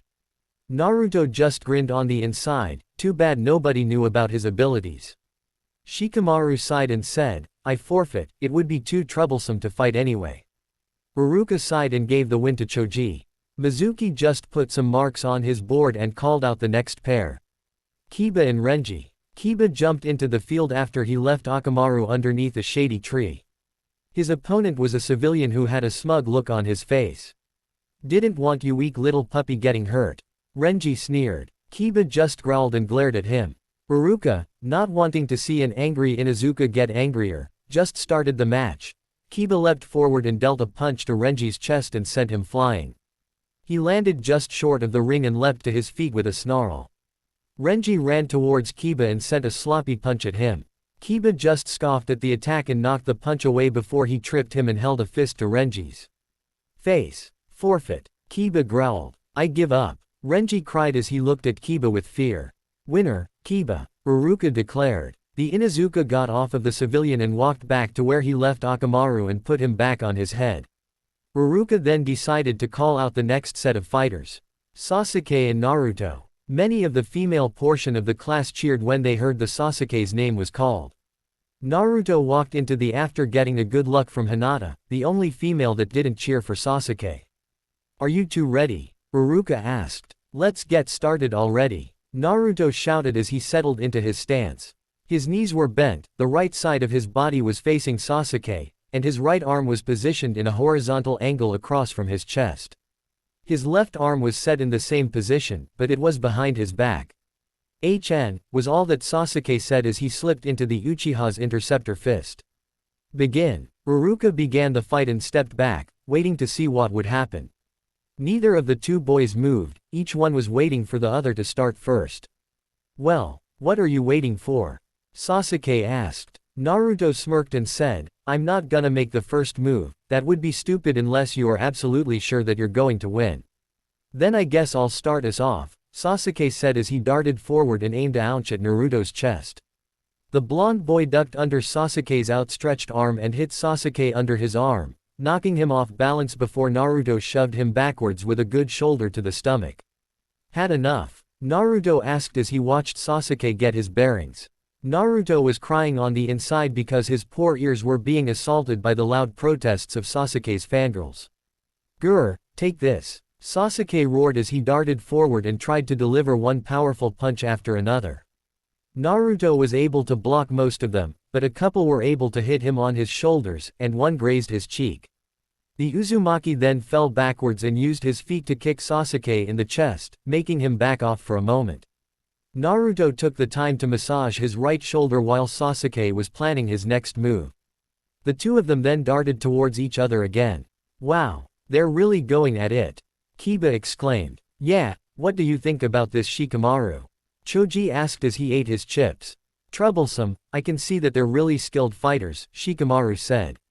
The only one who doesn't look surprised is Hinata. Hey Hinata, doesn't Sasuke look amazing? Sakura asked as she stared at the Uchiha with hearts in her eyes. I'm just as surprised that he's able to keep up WW with Naruto K-kun, Hinata said. What are you talking about? Sasuke's the best. There's no way he'll lose. Sakura protested, making the surrounding people lose their hearing for a moment. After she regained her hearing, Hinata said, I've sparred with Naruto-kun, he's SS stronger than how he's FF fighting right now. Sakura just huffed and went back to watching the fight, or more importantly, staring at Sasuke with complete fangirl obsession. Sasuke was standing on one side of the arena while taking some deep breaths. On the other side, Naruto just stood there, not having even broken a sweat, courtesy of his ungodly stamina. Before either of them could make their next move, Iruka appeared between them. That's enough. We've seen where each of you stand, now let's get to the other fights, Iruka said. Wait a minute, who's the winner? Naruto asked. Iruka glared at him and said, it's a draw, you were both evenly matched. Sasuke glared at Naruto, but the Uzumaki just ignored him. Just wait buddy, I'll make sure that you know that your place is beneath me, Sasuke growled as he walked away to brood. Mizuki, who's next? Iruka asked. Sakura and Hinata, Mizuki said as he read the pair off of the board. The two girls had entered the ring and Hinata was taking deep breaths to calm her nerves. Once I'm done with you, I'm going to beat that blonde baka for taking Sasuke-kun's win. Sakura growled. Something in Hinata snapped and she just wordlessly slipped into the Jukin and waited for Iruka to start the match. What's the matter? Too scared to talk to me? Sakura taunted. Naruto was about to yell at her to shut up when he saw the look on Hinata's face. Something told him that he should just watch. As soon as Iruka started the match, Sakura ran forward and sent a sloppy punch towards the Hyuuga heiress. Hinata dodged the blow and flew at Sakura before she began to strike at her tenketsu. Once Hinata jumped back, Sakura fell to the floor in a heap, ending the match. Don't you ever insult Naruto-kun again, Hinata said in a dark tone, without a single stutter. The winner is Hinata, Iruka stammered as he watched the short match. Hinata walked back to Naruto's side before she snapped out of trance she was in. As she looked around, she saw the pile of limbs that was formerly Sakura. Did I really do that? Hinata asked. After getting a confirming nod from Naruto, who felt like he couldn't trust his voice, Hinata fainted and fell into Naruto who quickly caught her. I thought we finally got over the fainting, Naruto sighed as he went and propped Hinata up against the tree before sitting down next to her. While he was waiting for her to recover, the last few fights had occurred. The only one that was at least interesting was with the Ino girl. She was one of the few females that was able to fight like she had some skill. Of course, she wasn't as good as Hinata in Naruto's opinion, but he saw that she was a good person to be in second place for female fighters. While the teachers were going over the results of the spars, Naruto dated to wake up Hinata. But this time she seemed to be in a deep state of unconsciousness. Naruto had poked her and shook her but didn't get any results. Naruto then got a bright idea. He stood a good distance away and shouted, Hinata, the last cinnamon roll is being sold right now. What? Hinata screamed as she shot straight up and grabbed the collar of Naruto's trenchcoat while giving him a crazed look. Where is it? She shouted as she shook him frantically in excitement. Hey, you're awake, Naruto exclaimed, completely ignoring the fact that Hinata was about to jukin him for the location of the imaginary cinnamon roll. This seemed to jolt Hinata back to reality as she observed what was happening around her. Her hands were tightly gripping Naruto's coat, she was standing extremely close to him, and the other students were staring at her with amused looks. Eep, was all Hinata could say before her face turned into a tomato and she fainted again. Naruto sighed as she fell forward into his arms. Probably not my best idea, Naruto muttered as he set Hinata against the tree before facing the rest of the class. Anyone got something smelly? Naruto asked. Choji stepped forward and handed Naruto some smelling salts. Naruto thanked him and held the smelling salts under Hinata's nose. Hinata opened her eyes and shot up. She looked around and saw that everyone was staring at her, causing her to burn with embarrassment. You're not going to faint again, are you? Naruto asked. Hinata just shook her head, not trusting her voice at the moment. Okay kids, we're going back into the classroom so you can get your textbooks, Iruka announced as he ushered everyone inside. Naruto sighed as he walked back inside. This was an eventful day. Hope you guys enjoy first part of this story. Do like, share and subscribe.